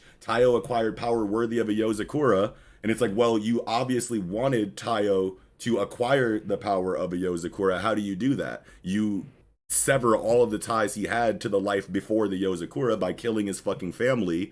And now he has that much more reason, and you knew that him and Mutsumi were, you know, really close friends growing up before he knew about the life of super spies and shit like that. So he's probably like, oh, okay, that'll be Mutsumi's boyfriend, husband, but how am I going to get him into the house? Oh, well, I'll just take away everything that he had in his life before, and so where all he has left is the house and Mutsumi, and then he's there, and then everything, you know, kind of domino effects in that way afterwards. I could totally see Momo next chapter, especially because the end of this chapter is Tayo, you know, coming to the side of Mutsumi to, like, you know, calm her down and let her know that he's there, you know, for her. Husband, step up as the husband, like, yo, I got you, you know what I mean? And then next chapter, it'll probably be like some Tayo and Momo stuff, and I could totally see that bomb being dropped. Like, bro, I had to kill your fucking family to make sure that you got into this family to make you strong enough to protect Mutsumi and all of this stuff to kind of happen the way that I wanted it to. Like, I feel like that's gotta happen now that I'm thinking about it. That'd be the last icing on the cake to just, like, make this, like, one of the craziest, like, villain reveals in a long time. Yeah. Oh yeah, no, like fuck Aizen. Like this is the one that drops the bomb on me. Yeah, I don't know if it's fuck Aizen yet. You know what I mean? Because we got Kenjaku's out there, we got Makima control double reveal, we got this like Zogratis. We got the Zogratis situation inside of Black Clover and whatnot too. But this just feels so much personal. Than a lot of other ones outside of those, you know what I mean? It's very, like, grabs your heart and throttles it kind of personal. Yeah. And, like, I think, like, I had this moment of, like, you know, it'd be just as sinister as what this, you know, Attack on Titan's Jack the Ripper Show Tucker knockoff the guy is acting like. He's like, it's like, I created you. And he's like, do you understand that, like, how many children I killed and families I destroyed before one actually took root? Tayo, you're the success. Oh, man. I've killed hundreds of Mitsumi's friends. Oh, Jesus Christ. And it's just like, because, like, if he's willing to do all this, then what's one more, right? Yeah. Exactly. Like, that'd be fucking nuts, bro. I would be like, no, it's like, no. Why do you think Mitsumi had no lasting child friendships? Every single one of them died. Like, they couldn't handle it. You were a survivor, and that's what's needed as to support the Yozakura. Oh, like, man. And I'm just like, because she talks about how she has, like, no friends. All her life, she's like, I had no friends. No matter what happened, I just never had friends. What if Momo's behind that? Because he was culling them, trying to find an appropriate potential. I could have sworn it was more about Kyoichiro just being, like, you Scary. know, really shitty to anybody that she was trying to be friends with and, like, scaring them away or something like that. But we could totally get, like, information that it's like, after Kyoichiro scared him away or something like that, I went to go assassinate them and see if they could survive it, and if they did, then I would have, you know, orchestrated their eventual, you know, entrance into the household or whatever, you know, in some other kind of way. I don't know, but that could totally be a thing. And the thing that I think is really interesting, like, we're always talking about the moral stuff, but, like, if you talk about, like, the family drama aspect of it, it's like these kids effectively had to raise themselves. Right. Momo was, like, off being a sad boy, orchestrating this, like, master plan. Orchestrating this Frankenstein's mom. Revival. And, like, there is, like, no, and I'm just gonna waltz right back in, take myself as head of the household, and, like, be dad again. It's like, and, like, I have not seen that kind of beat happen very well, like, ever. There's always a level of resentment from the kids, like, why'd you walk out? If you wanted to be a dad, how come you couldn't just tough it out and be there. Like you could have been a shitty dad, but you at least would have been a dad, right? Like if you were consumed with grief, you could have been a sad, bad dad, but like you were at least a father, right? Like whereas Momo is just like, you fucked off and left us to fend for ourselves. Yes, we're highly capable, but like we're still kids. We still wanted a family, and you chose to not be part of that. Right. Why do you think you deserve to like waltz right back in and say, we're family? Exactly. No.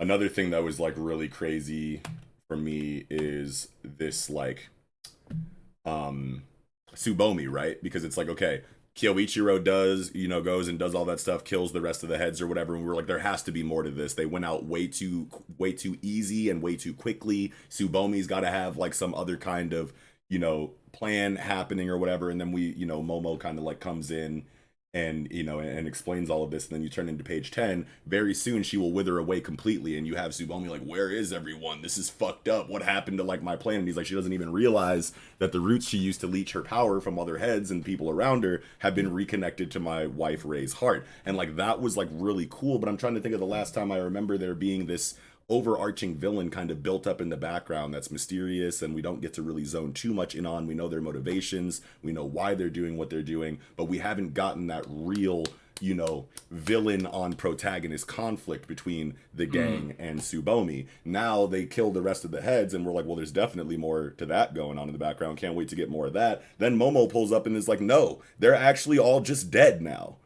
I'm the villain now, and I had to kind of I'm the villain now. Yeah, I had to like explain how Tsubomi is not a thing after the fact, and I've betrayed her off screen. Like we didn't get that moment where Tsubomi was like, now I've got you in the palm of my hands, and then Momo comes in and says, sorry bitch, that's even scarier. It's the me show. And then Tsubomi has that like moment like, you're betraying me? Really? How could you? Like we didn't get that scene at all. It was that's just scarier. That stopped. Momo came in and explained how that's not a problem anymore. And it's just like, oh my god, okay, this is wild right now. I think it makes him more terrifying because he was willing to play the long con. He's betraying the head ancestors. So like in a way, he's already betrayed family. In a way that reinforces like his children, like, why would we trust you? Right. You betrayed family already. Yeah. By running out on us, by betraying the ancestors, by doing all these things, by like letting us suffer for your plan. All, like Skeleton Island, Koichiro's Poison Bloom, all that stuff. Yeah. And it's just like, man, you are like five demerits off the top of my head, just untrustworthy. Right. All in all, what a spectacular chapter of Mission Yozakura Family. It did everything that it was trying to do with just firing on all cylinders in pretty much every area. The writing was incredible for Momo's reveal of his motivations and his planning. The reactions from the family felt very real and organic. The information that we got related to Tsubomi was and how he had betrayed her was very twisty, setting up the future of the series really well with the new Momo threat. Can't wait to see what's going on next chapter, especially to get that one question answered that we brought up a little bit earlier about, did Momo actually kill Tayo's parents and kind of put him into the house in that way? That's the big question now that I kind of like have, that I can't wait to see gets answered. But yeah, man, you bring that up just filled me with dread, and I'm like, I could see it happening though, because like everything that he's done so far, like once you get to that scope of malevolence, almost everything is on the board. So it's like, god damn. Yeah, especially when you're talking about how you masterminded like pretty much all of the events in the series up until this point, but you just leave out the one significant, the one significant event, you know what I mean, that definitely like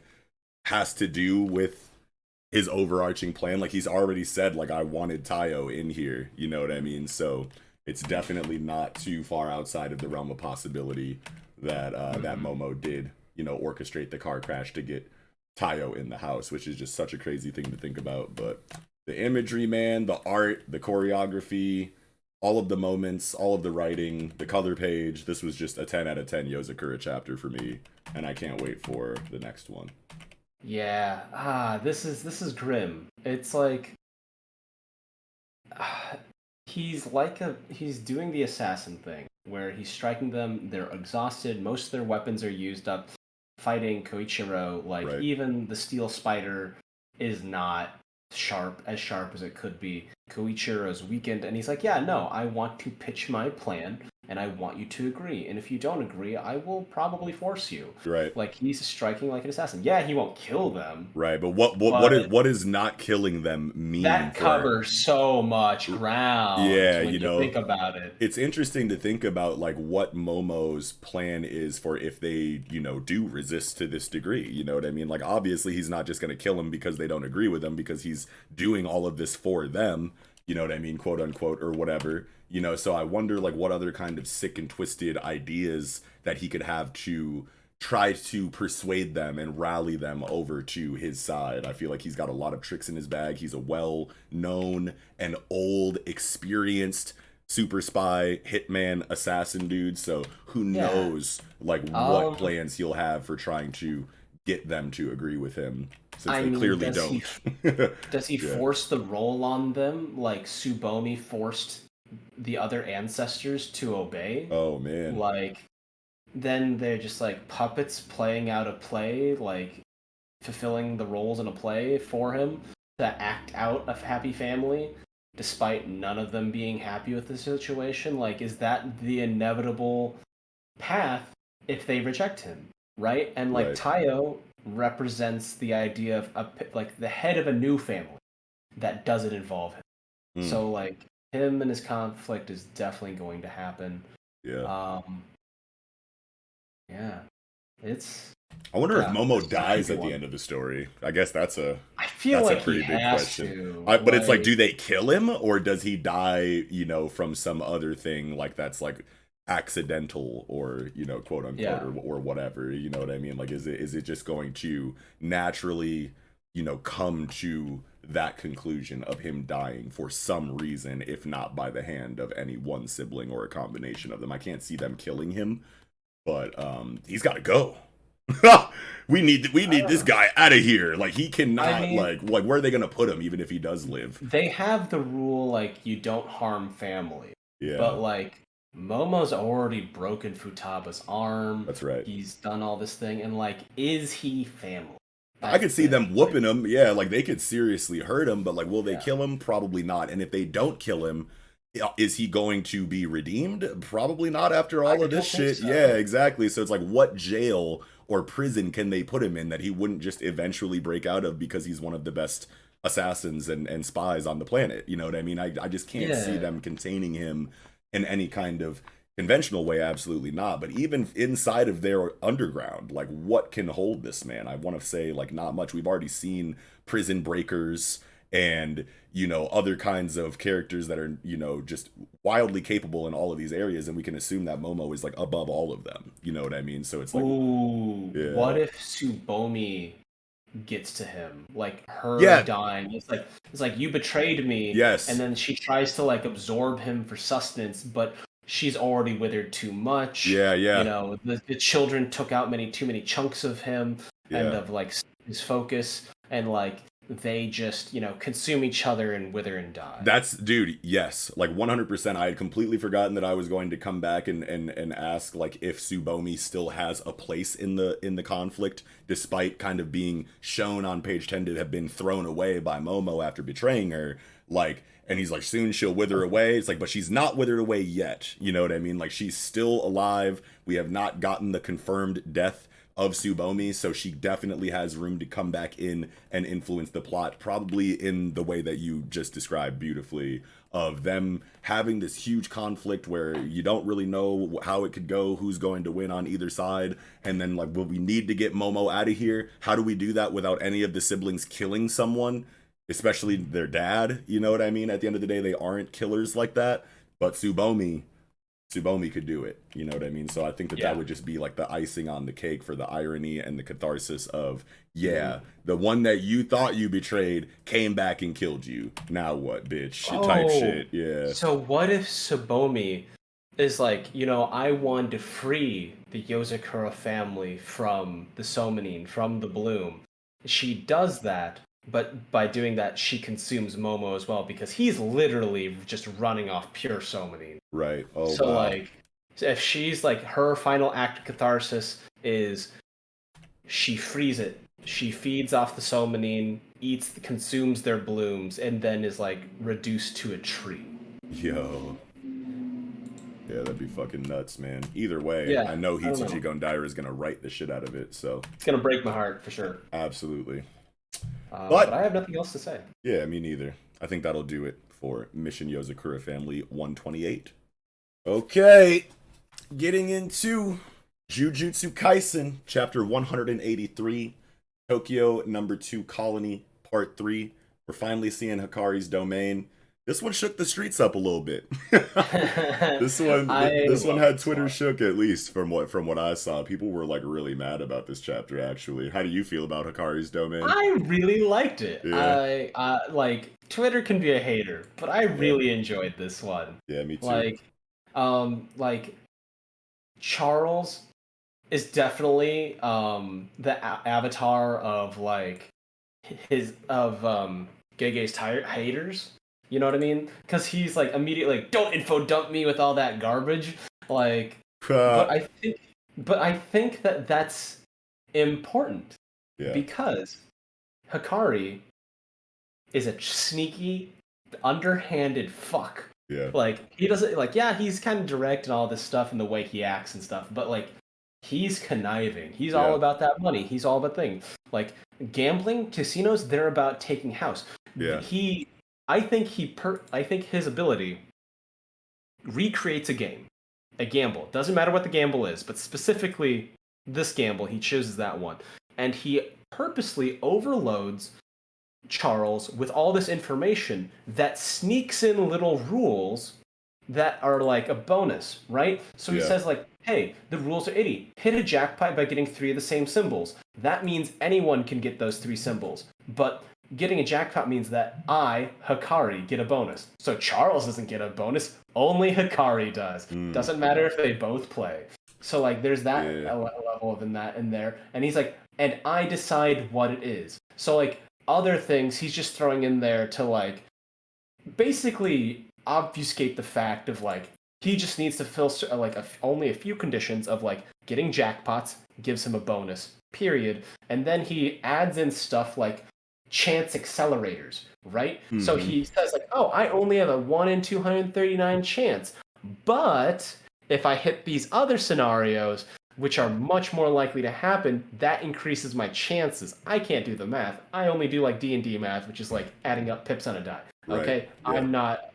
I'm not a calculator genius like that. Yeah, it's really not too like, I don't know anything about pachinko. I have no like experience like with pachinko before this chapter, and I told myself I was gonna give myself all of this time to like do research and like really like rack my brain over like this technique. But I don't I even still don't really, understand it. yeah, I don't even really think that it even really matters like that. And I feel like a lot of the reason why people get mad at it, yeah, I feel like a lot of the reason why people get mad at a chapter like this, I don't know, like there's a lot of comments about like how it's like overly complicated and convoluted and complex for no reason, and it's like this is like people's like first reaction to the chapter, and like naturally it's okay to be confused, especially like for people that are overseas and don't like experience pachinko shit like regularly. Like nobody wants to like feel like they have to go out of their way to do extra research on a specific thing just so that they can understand a chapter in a manga. But it's like I feel like I'm like totally fine not understanding pachinko and just understanding that like this is just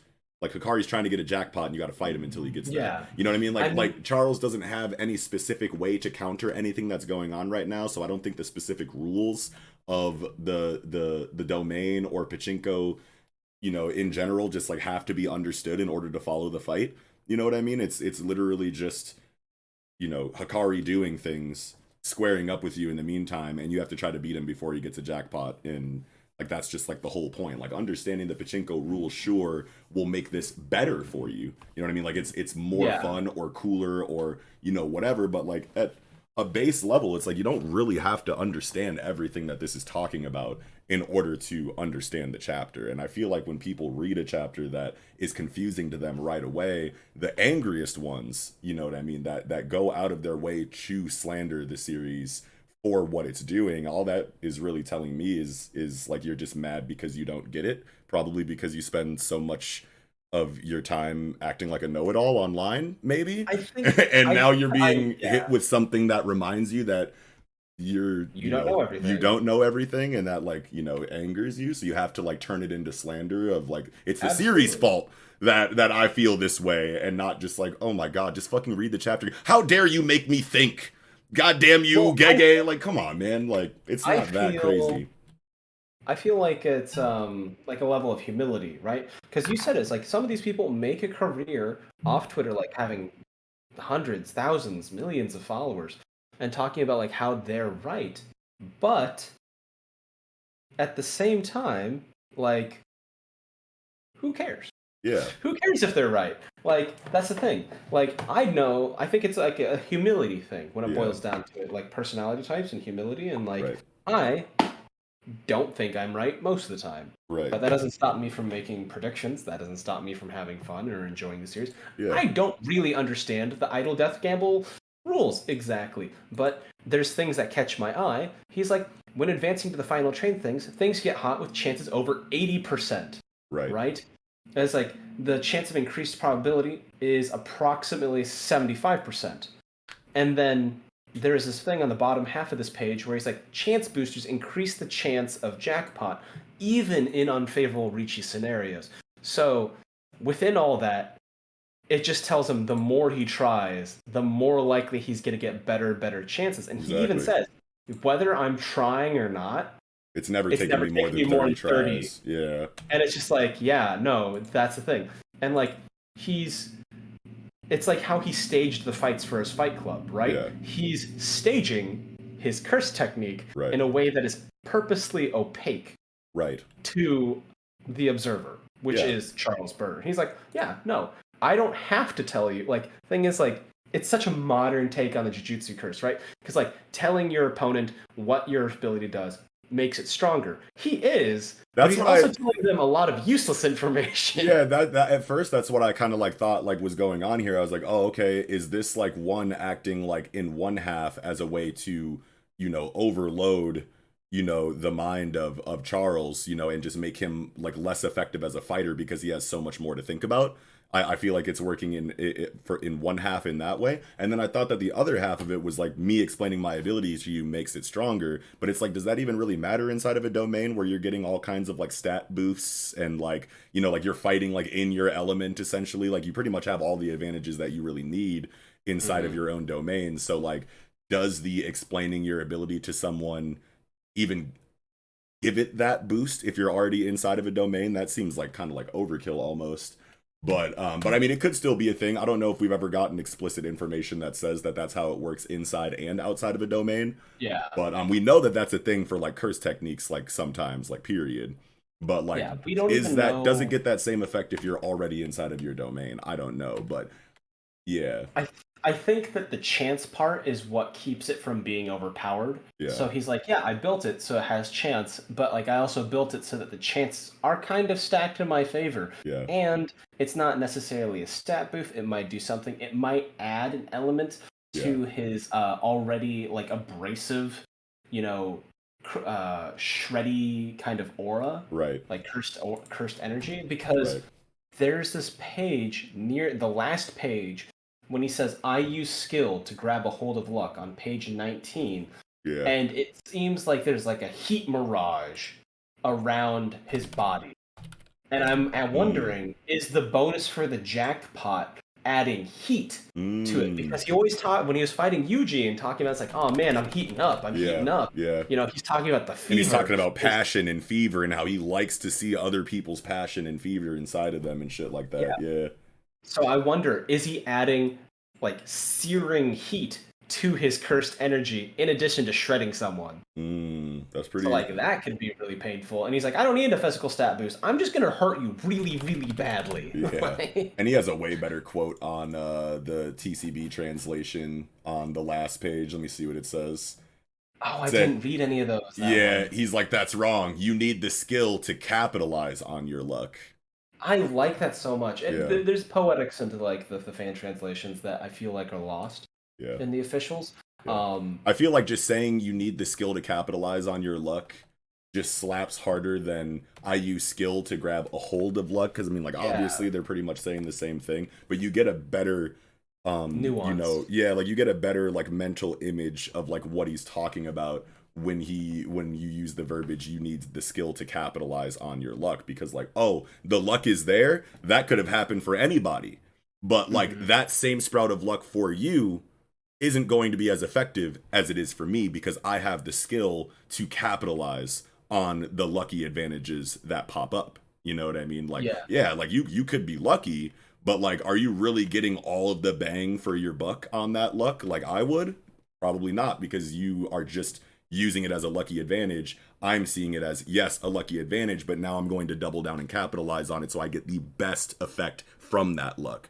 Whereas you would have just gotten, you know, whatever regular lucky, you know, bonus that you Lucky got. strike you got. Yeah, you know, you get what I mean. You know what I mean? But Yeah. ultimately, man, I don't know. The chapter is basically just saying, once we've entered this domain, there is a timer before I beat you that I'm getting closer and closer to as we throw hands, and you have to try to beat me before that timer counts down to my jackpot. Like, that's a better way, I mean, at least for me, to kind of like understand the chapter, because like I said, Charles has no way of specifically countering anything that's going on inside of the imagery and the visuals and the actual gambling mechanics, you know, inside of this domain that Hikari has access to.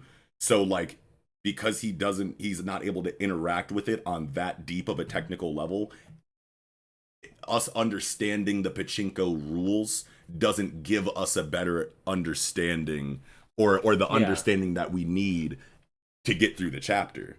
You know what I mean? Where he's essentially just letting Hikari do his thing and hoping to get a lucky hit on him, or, you know, capitalize on a blind spot or something like that before he hits this jackpot.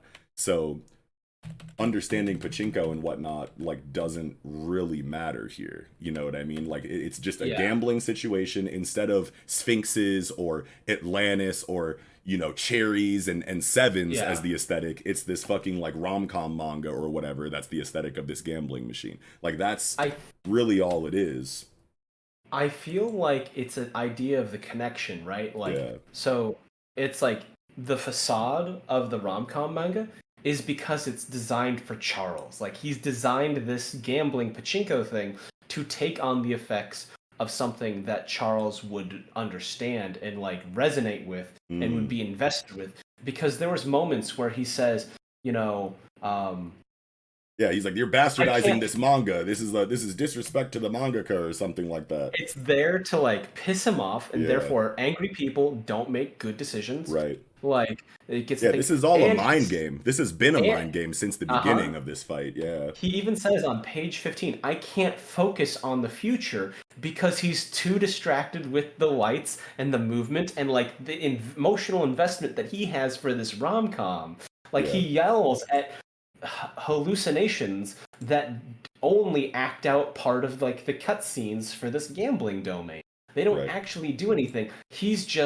He can't even interact with them. He tries to stop Yume with his spear, doesn't work on him, and he's like yelling like, "Leave, get on the train and go!" And then it's just like, "Psych, you got distracted by a cutscene," and then Hikari hits you with the, you know, triple jackpot, and breaks your staff, breaks your spear, kicks your face in, like. It's all a mind game. It's all you're boxing with Hikari inside of his domain, and it has a certain aesthetic, and the background stories of the characters in the rom-com and all of the other information is just meant to make you overthink so that you don't make the proper decisions in combat, and you're just trying to beat him, you know, before he hits this jackpot. And and in the meantime, you know, he's just throwing visual obstacles in front of you to try to confuse you. Like, that's really all you... like, that's just all you need to know about this conflict. Like, I saw people complaining on Twitter about, like, page fucking... Page one. Page one is like, who are these characters? I don't remember meeting any of these characters. It's like, it's okay to be confused. You know what I mean? But if you're only going to read the chapter one time, not talk to anyone, and then go straight to the timeline to talk about how bad of a chapter this is because you just didn't get it instantly... then it's like, I don't. it's like, you know, he talks about like this is a beautiful rom-com and stuff, and he values it so much. But I loved the description of these generic ass characters for Yeah. this rom-com. Yeah. Number 7, the main hero. He has no distinguishing characters. Number 3, the main heroine. She has no distinguishing characteristics. Number 4, he's a professional musician. He can't distinguish guitar and a bass. Yeah. Like,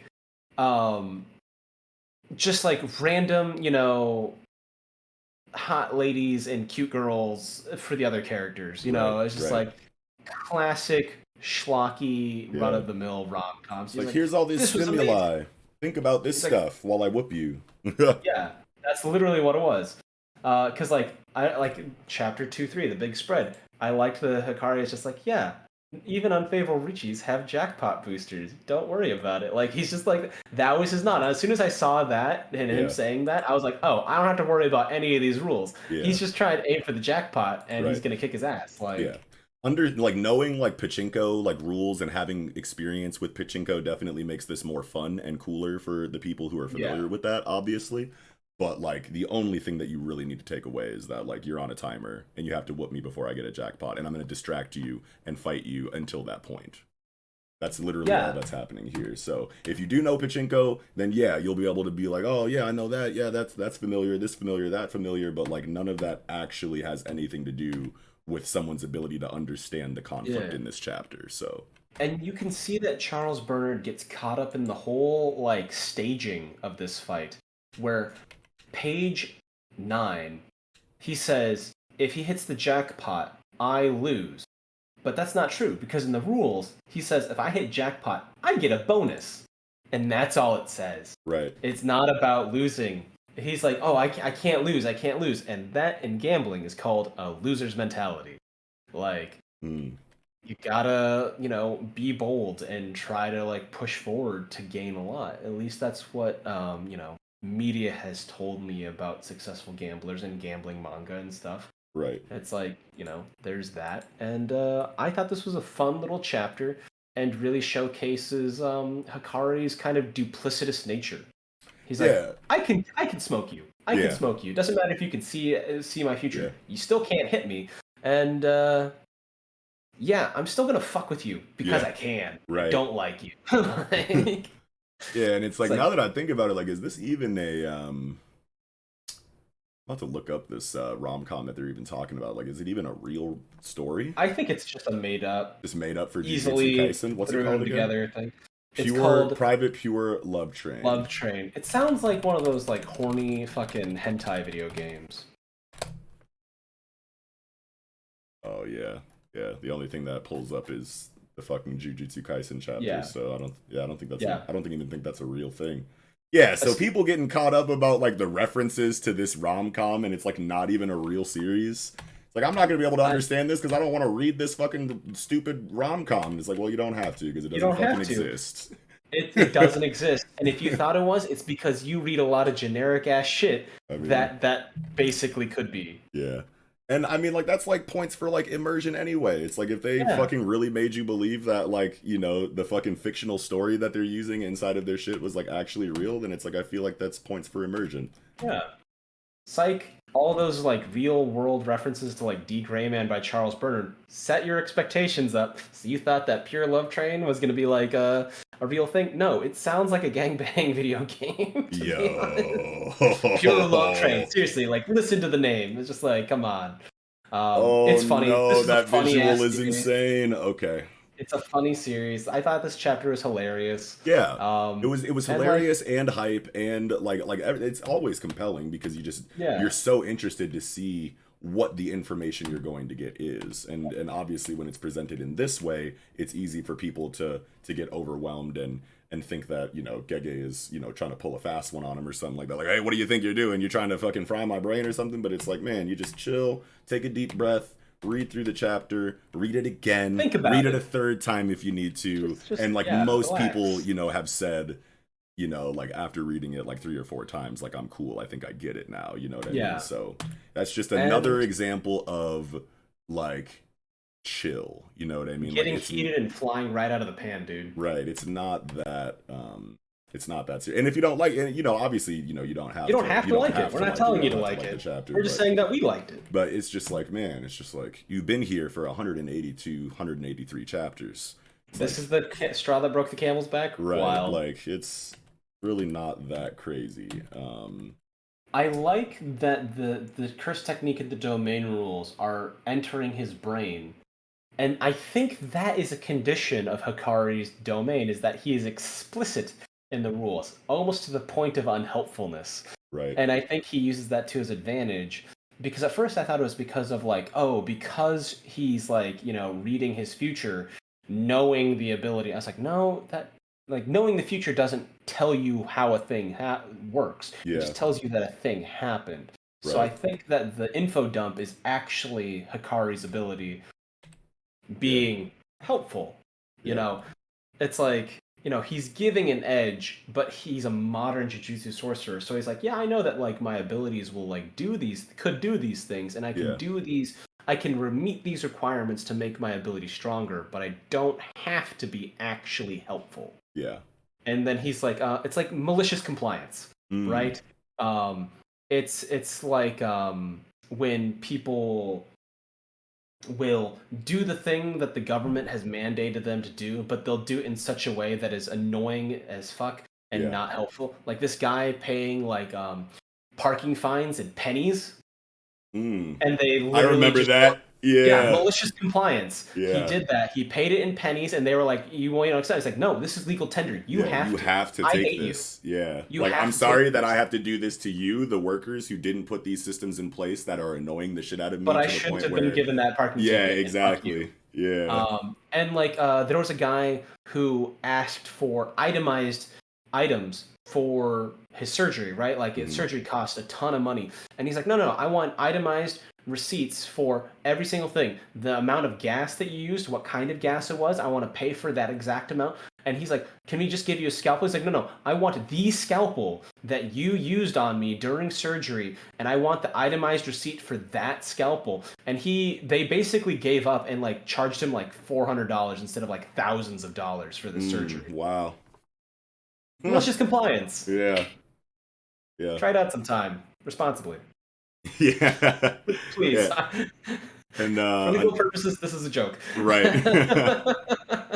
And another thing that I'm thinking about now is like there's the idea that like Gege knows that, you know, pachinko is a very niche, you know, kind of like situation that like, you know, people in Japan are probably like wildly familiar with it, but there's still people in Japan that probably aren't familiar with pachinko. Like you don't automatically know the ins and outs of pachinko just because you're from Japan, you know. And even more so, it's even harder for the people that are overseas that Gege knows is going to read this book. So maybe it's like some kind of metatextual situation where he's trying to recreate the feeling of like the inundated, you know, vibe of like overloaded new information to confuse Charles is also being reflected onto the reader. It's almost even more points for immersion because, you know, I want to say that a lot of people, a very high number of people are not going to be familiar with pachinko. So a lot of people are going to be very confused when they read this chapter, the same way, you know, that we can clearly see that Charles is, even though he kind of like gets a handle on it and starts thinking a little bit more critically after the initial wave of information, but he still has that moment where he's like, don't info dump me, that's too much, relax, you know what I mean? And that's like what a lot of people who will read this chapter were probably also thinking to themselves, you know what I mean? So that's just really cool to think about.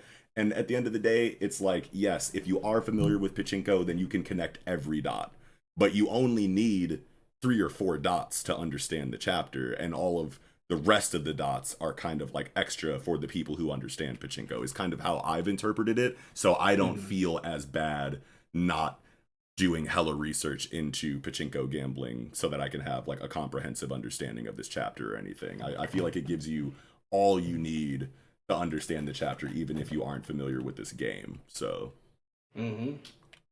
I think it makes sense where you're coming from. Like, I don't really know that much pachinko. I just know that it exists. The part that was interesting to me, and this is really my last point for this section, is that Hikari seems to like pachinko.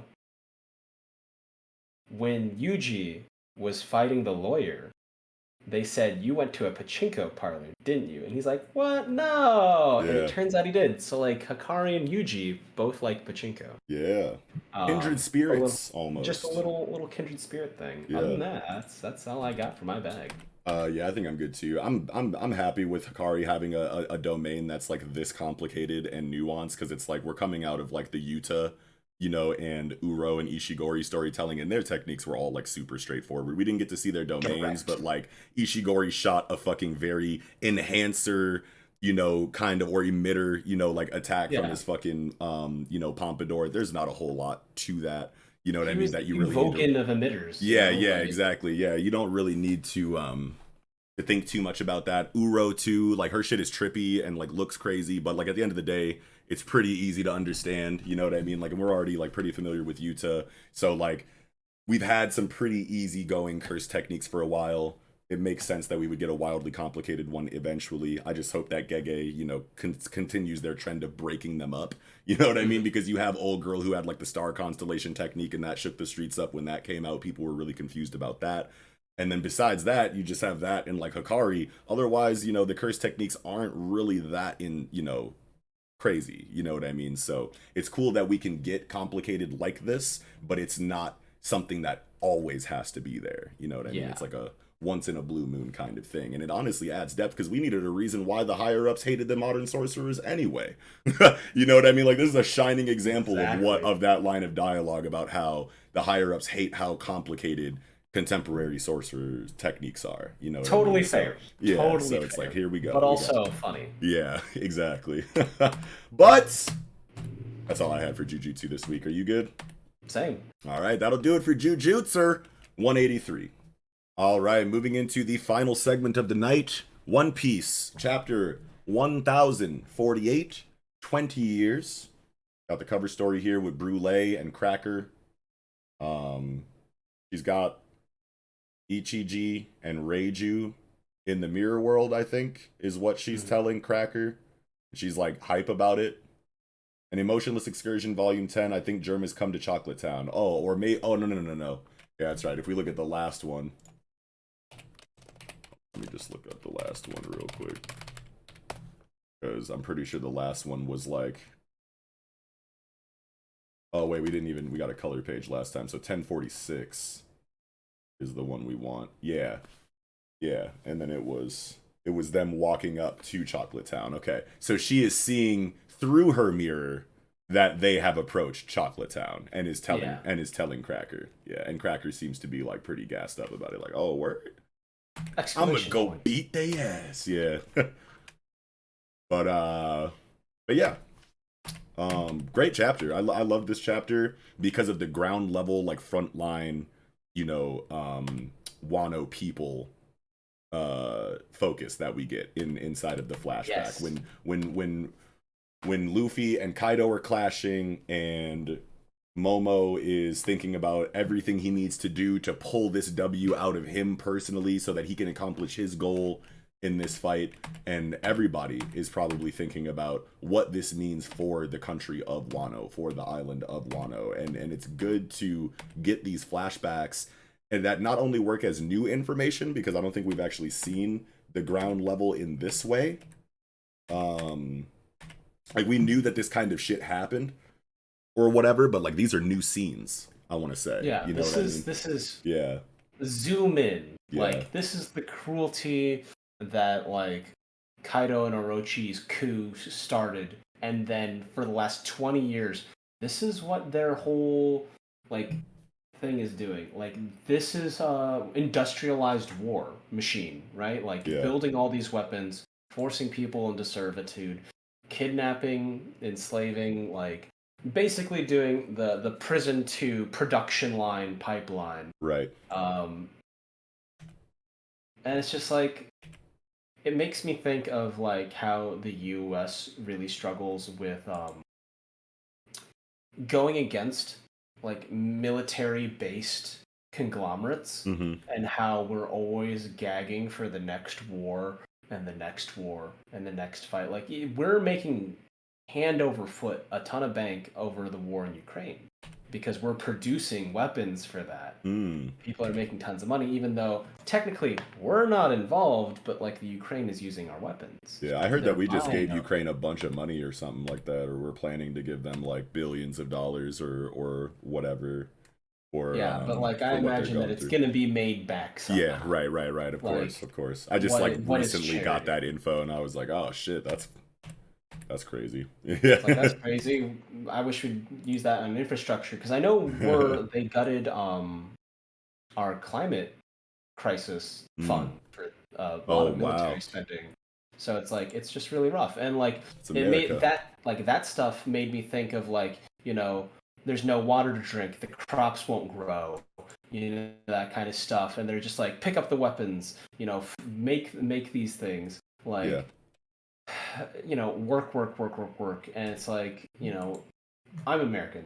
So the problems that I see are in that. right. Um, Yeah, it's just good to get, that ground level reminder of the things that, the people of Wano have kind of gone through and like what they, hope and wish for the situation. Obviously, they think that it's, they're sending the lanterns into the sky with these messages on them with their wishes and what they want for the future and whatnot. And, to them, they're probably like, there's no chance in hell that this is going to come true, but I got to do the lantern thing anyway. I really hope this is a thing, but we don't have too much of a reason to believe that anything is going to come from this. That these wishes are actually going to be granted, and it's just sad to get a reminder at the peak of this like climactic situation with Kaido versus Luffy, to remind the audience like what everyone is fighting for. You know what I mean? To have the characters like think about these things and know that this is what they have been thinking about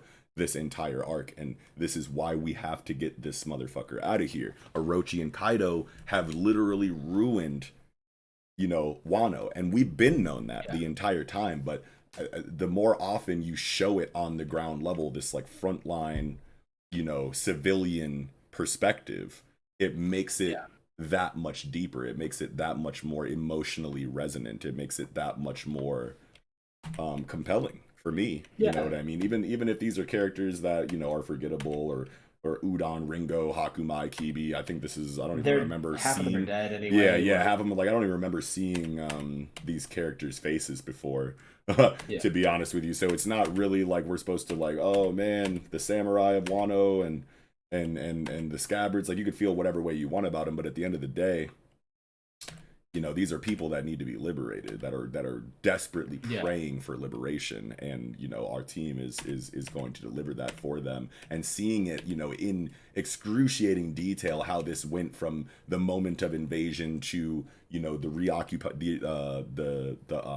the usurping Occupation? the reoccupation, the usurping of the why am I forgetting the names of like royalty in Japan right now, but like like the emperor and like the daimyo and all of that stuff has been replaced by these pieces of shit, and we've seen it from that point up until where we are now, how that's affected the people of Wano. You know what I mean? And it just makes this chapter hit so, like, that's like literally like all of the chapter for me, like all this Luffy and Kaido like cliffhanger whatever, boom boom boom, like that's like a whole thing or whatever, but it's really about how these people are really that close to accomplishing a goal that they thought was completely out of their reach. And it just makes me feel happy to know that these people who are struggling so much in my face on these pages are eventually going to have a legitimate reason to laugh and smile, and not just because they ate a smile fruit. You know what I mean? And I can't wait to not see that that forced smile. Yeah, I can't wait to see that shit.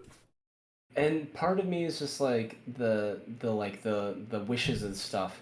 It's like, no, it's sad like that they don't think it's actually going to happen, but like if you don't have something to hope for in a situation like that, you're a dead person walking. You're not living. You have to have hope to live. Right.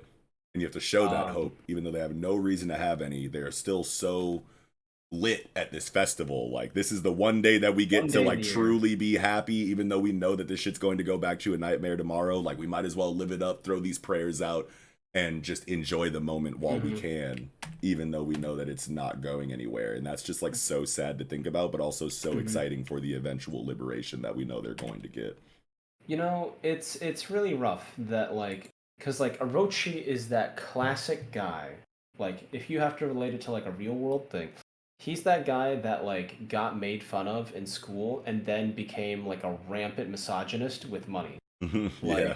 Like it was like, nah, I hate everybody. Everybody sucks. I don't care about people. I don't invest in people. He decided to get money by like, oh God, you're on Twitter a lot. You've probably seen that one where the guy's like, yeah, no, investing in the prison system is a great way to get high yield returns on your profit. And then you find a judge that like is hard on crime and will fill those places up and you'll get a lot of money for it. And Right. it's just like, how do you become okay with that, right? And so Orochi, Yeah. he's like, yeah, my clan was like besmirched and my life was awful and everyone was so mean to me that I have no pity for any of the people that my suffering, any of the suffering that I cause via my actions.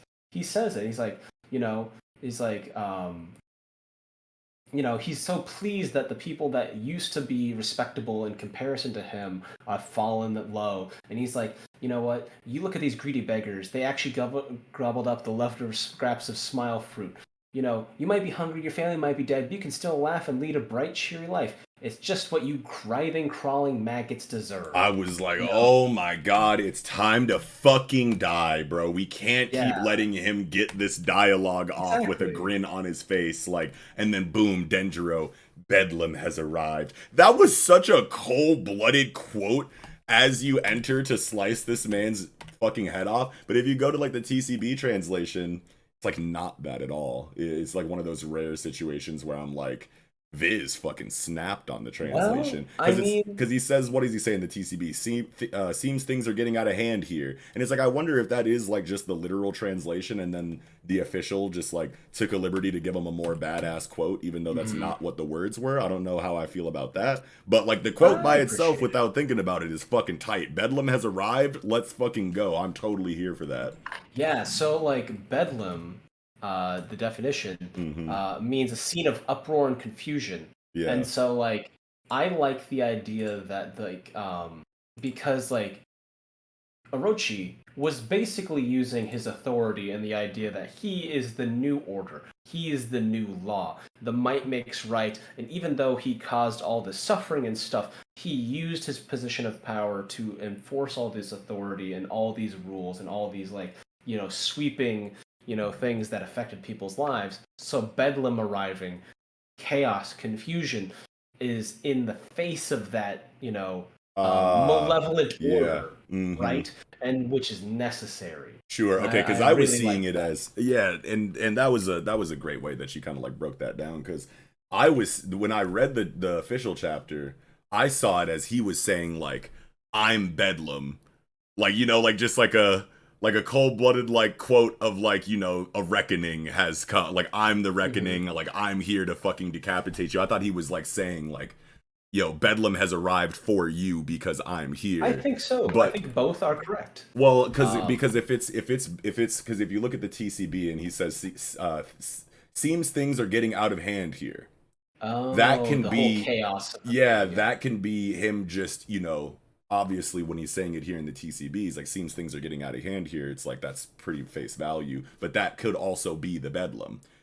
When Hmm. it's Bedlam, things are out of hand. You know what I mean? Things are Yeah. crazy, things are chaotic. So now having that perspective and then going back to the official, he could be saying Bedlam has arrived as literally the same thing as the TCB translation is With a saying is little more poetry to it. seems things are getting out of hand here. Yeah, with just a little bit more poetry The to it. uprising is going in full swing. Yeah, The yeah. chaos and confusion.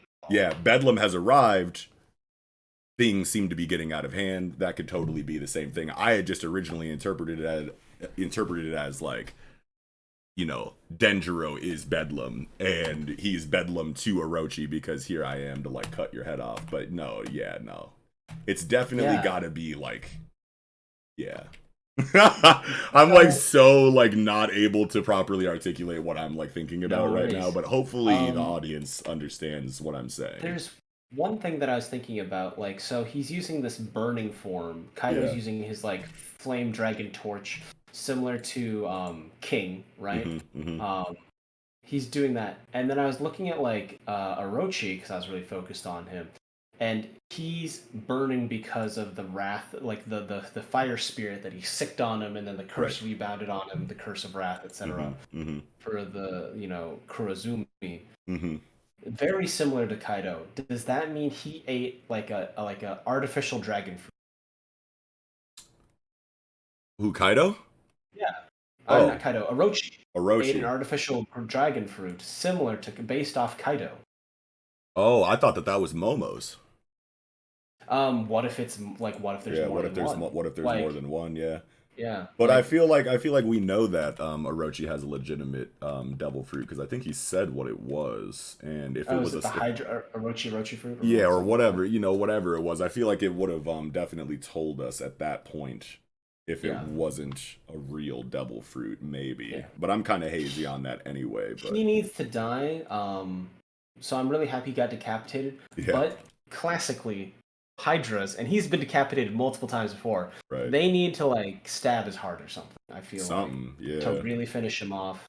God, I don't want him to be back after that. I'm gonna be mad if he's back after that. I haven't been mad. I haven't been mad so far because I was like expecting it. I was like, as soon as we got the Hydra information, I was like, okay, they're going to fake kill this man like 7 times. Like I already had just resigned myself to that. You know what I mean? I was like, okay. And plus it's One Piece, where even characters that don't have Hydra devil fruits come back after like mortal wounds all the time. You know what I mean? So that, coupled with, the Hydra fruit or whatever, makes it like doubly apparent that, Orochi was just going to keep coming back and keep coming back. But it's like, man, what else does Orochi need to do for his reason to come back after this? Yeah, you know what I mean? Like, I'm just gonna be like so irritated. I'll see what happens when we get the scene, if it happens.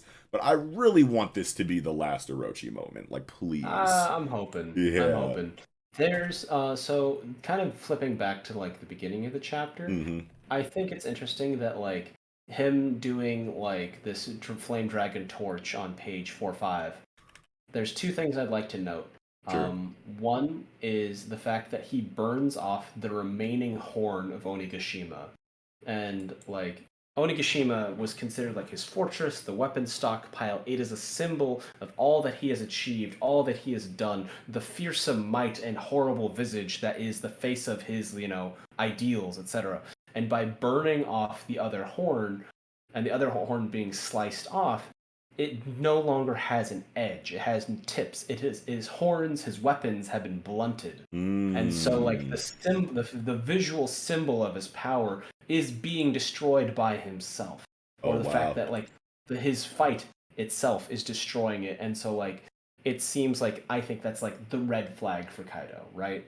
That's the major red flag for his whole ambition. That's cool. And then I've never seen this thing, but like there's this weird like double dragon thing in his face. So if you stare at his forehead, on page inside 4? his giant, on page 4, inside his forehead is a little dragon person, like a dragon face. So he's got see it. Yeah. So like, is that his core? Oh Jesus, I have no idea about exposed his core. Yeah, like, could be something like that. So I don't know what the deal with that has to be intentional, man. Like that looks way too much like a dragon. I don't know if it's going to be the double of his face. Yeah, I don't know if it's going to. Yeah, I don't know. Yeah, for sure. I don't know if it's going to be intentional to the point where like there's like a whole concept written around it. Because I don't know if we have gotten like any kind of like information about like cores in that way, and plus he's like a Zoan anyway, so it's like, what does that even mean? But like that's definitely a second drawing of a dragon above his big dragon head. Yeah. So like if it's just like an imagery thing, Or is that the dragon flame torch, and that is the beginning of the flame, and then the rest of the flame is a giant mane of that dragon. Like the tiny dragon on his forehead is the beginning of the flame, and then it rides down his back as the dragon's body. Like he's wearing an armor that is a dragon flame. Yeah, so you're saying that like the smaller dragon head is actually Kaido. Fire. Oh, well, I was going to say it like if you were talking about it like a Susanoo or something like that inside of like Naruto, then the smaller dragon head would be the real Kaido, and then this bigger dragon head would be the armor around him. You know, like to make the Susanoo effect or whatever. Initially, that was my take, but then I flipped midway because I was like, what if that's just flame armor? And that is just a representation of that thing. It is his, truest, rawest, most destructive form and art ability. Yeah, I don't know. That is a cool spot though, because that's definitely just a second drawing of a dragon face. So like that is not an accident just because he colored it or shaded it and inked it that way, and it just accidentally created another dragon face like right above the big one. Like nah. But I don't know. That is too purposeful. Yeah, I didn't even notice it, and and that's actually like a really cool thing to think about. I don't know. Yeah. Other than that, like this is a pretty direct thing. I'm really glad we touched on the horrible, systemic suffering that Wano endured. But I don't really have too much else to say about this. Like this, Kaido Luffy fight's been going on. We've hit a lot of strong beats. I'm just kind of looking forward to like the finale of that. Same. Hell yeah. I'm on this last page on 17 and I'm seeing this like please free us from this hell, and I like remember I swear I have a memory of someone like ratioing somebody on Twitter or something with like an edited with an edit of this panel that says like please get some bitches or like please go outside or something like that. Please go touch grass or something like that. That's just funny as shit to think about.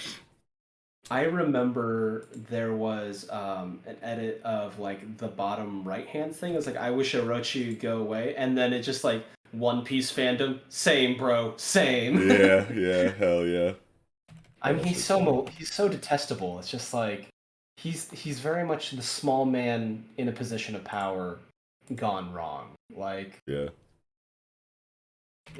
You see them in like middle management all the time at people's jobs, and you're just like, God, you're an absolute cunt of. Yeah. But yeah, man, I don't know. Pretty straightforward chapter. Obviously, the major takeaway is just the ground level perspective of the Wano people in this flashback, just reminding us how much we really want to see these people liberated. So I think it fired on all cylinders in that regard. And we got some pretty interesting, action developments inside of this Luffy and Kaido clash, I guess. Even though it's pretty much just the same exact situation as, like, the chapter before. But now Kaido has this crazy, ever-burning flame armor that burns everything to a touch. But Luffy's like, that don't matter. I got Rio anyway, so I don't even need to touch you. That was, like, a really tight part, is he was like, what'd he say? He said, rising dragon. Yeah, he was like, that giant fist of yours will not come down on me. It will melt into nothing first. And then like Luffy has to take his hand, because he was holding Kaido for the punch. And then he activated this armor and he had to let go because his fucking hand was burning. And Kaido's like, don't worry, I'm not moving. I'm gonna let you get this one off. But it ain't reaching me because it's gonna melt into fucking ash before it gets to me. And Luffy's like, I don't even gotta touch you. I got Rio. And I was like, all right, that's fucking cool. If that's like if that's all the development that this, fucking multiple chapters long cliffhanger is going to have, then like that's good enough. We really just needed the people of Wano stuff, and that's what we got. So it did really well to like humanize, like build up empathy and humanize like the population of Wano outside of the context of like Orochi's regime, right? Because like whenever we were going through, like we went through a couple places like, oh, this is a sad place, but like most of the places that we encountered and like where a lot of the fighting is, it's very lavish. It's the accumulation, hoarding of wealth. And so we see like the really nice places for the most part. Right. That this is like, all right, cool. This is like, if you take all the resources from a place and put it in where, yeah, you get this, but this is the other hand. Right. Yeah, some pretty good stuff, man. I think that's all I had for One Piece this week though. Same. All right, cool. Well, that'll do it for One Piece. And wrapping up with the show, thanks for watching if you did. Hope you enjoyed it. If you did, let us know. Down in the comments section, you can leave a reply and let us know what we missed or anything you liked or didn't like or what have you. We're down to chop it up with you in there. Of course, while you're down there, visit our description section so you can follow us on Twitter, join our online communities like Discord, listen to the Project Manga podcast wherever you normally listen to them. And if you want to support what we do directly, even more than you already do by watching our content, you can check out our Patreon.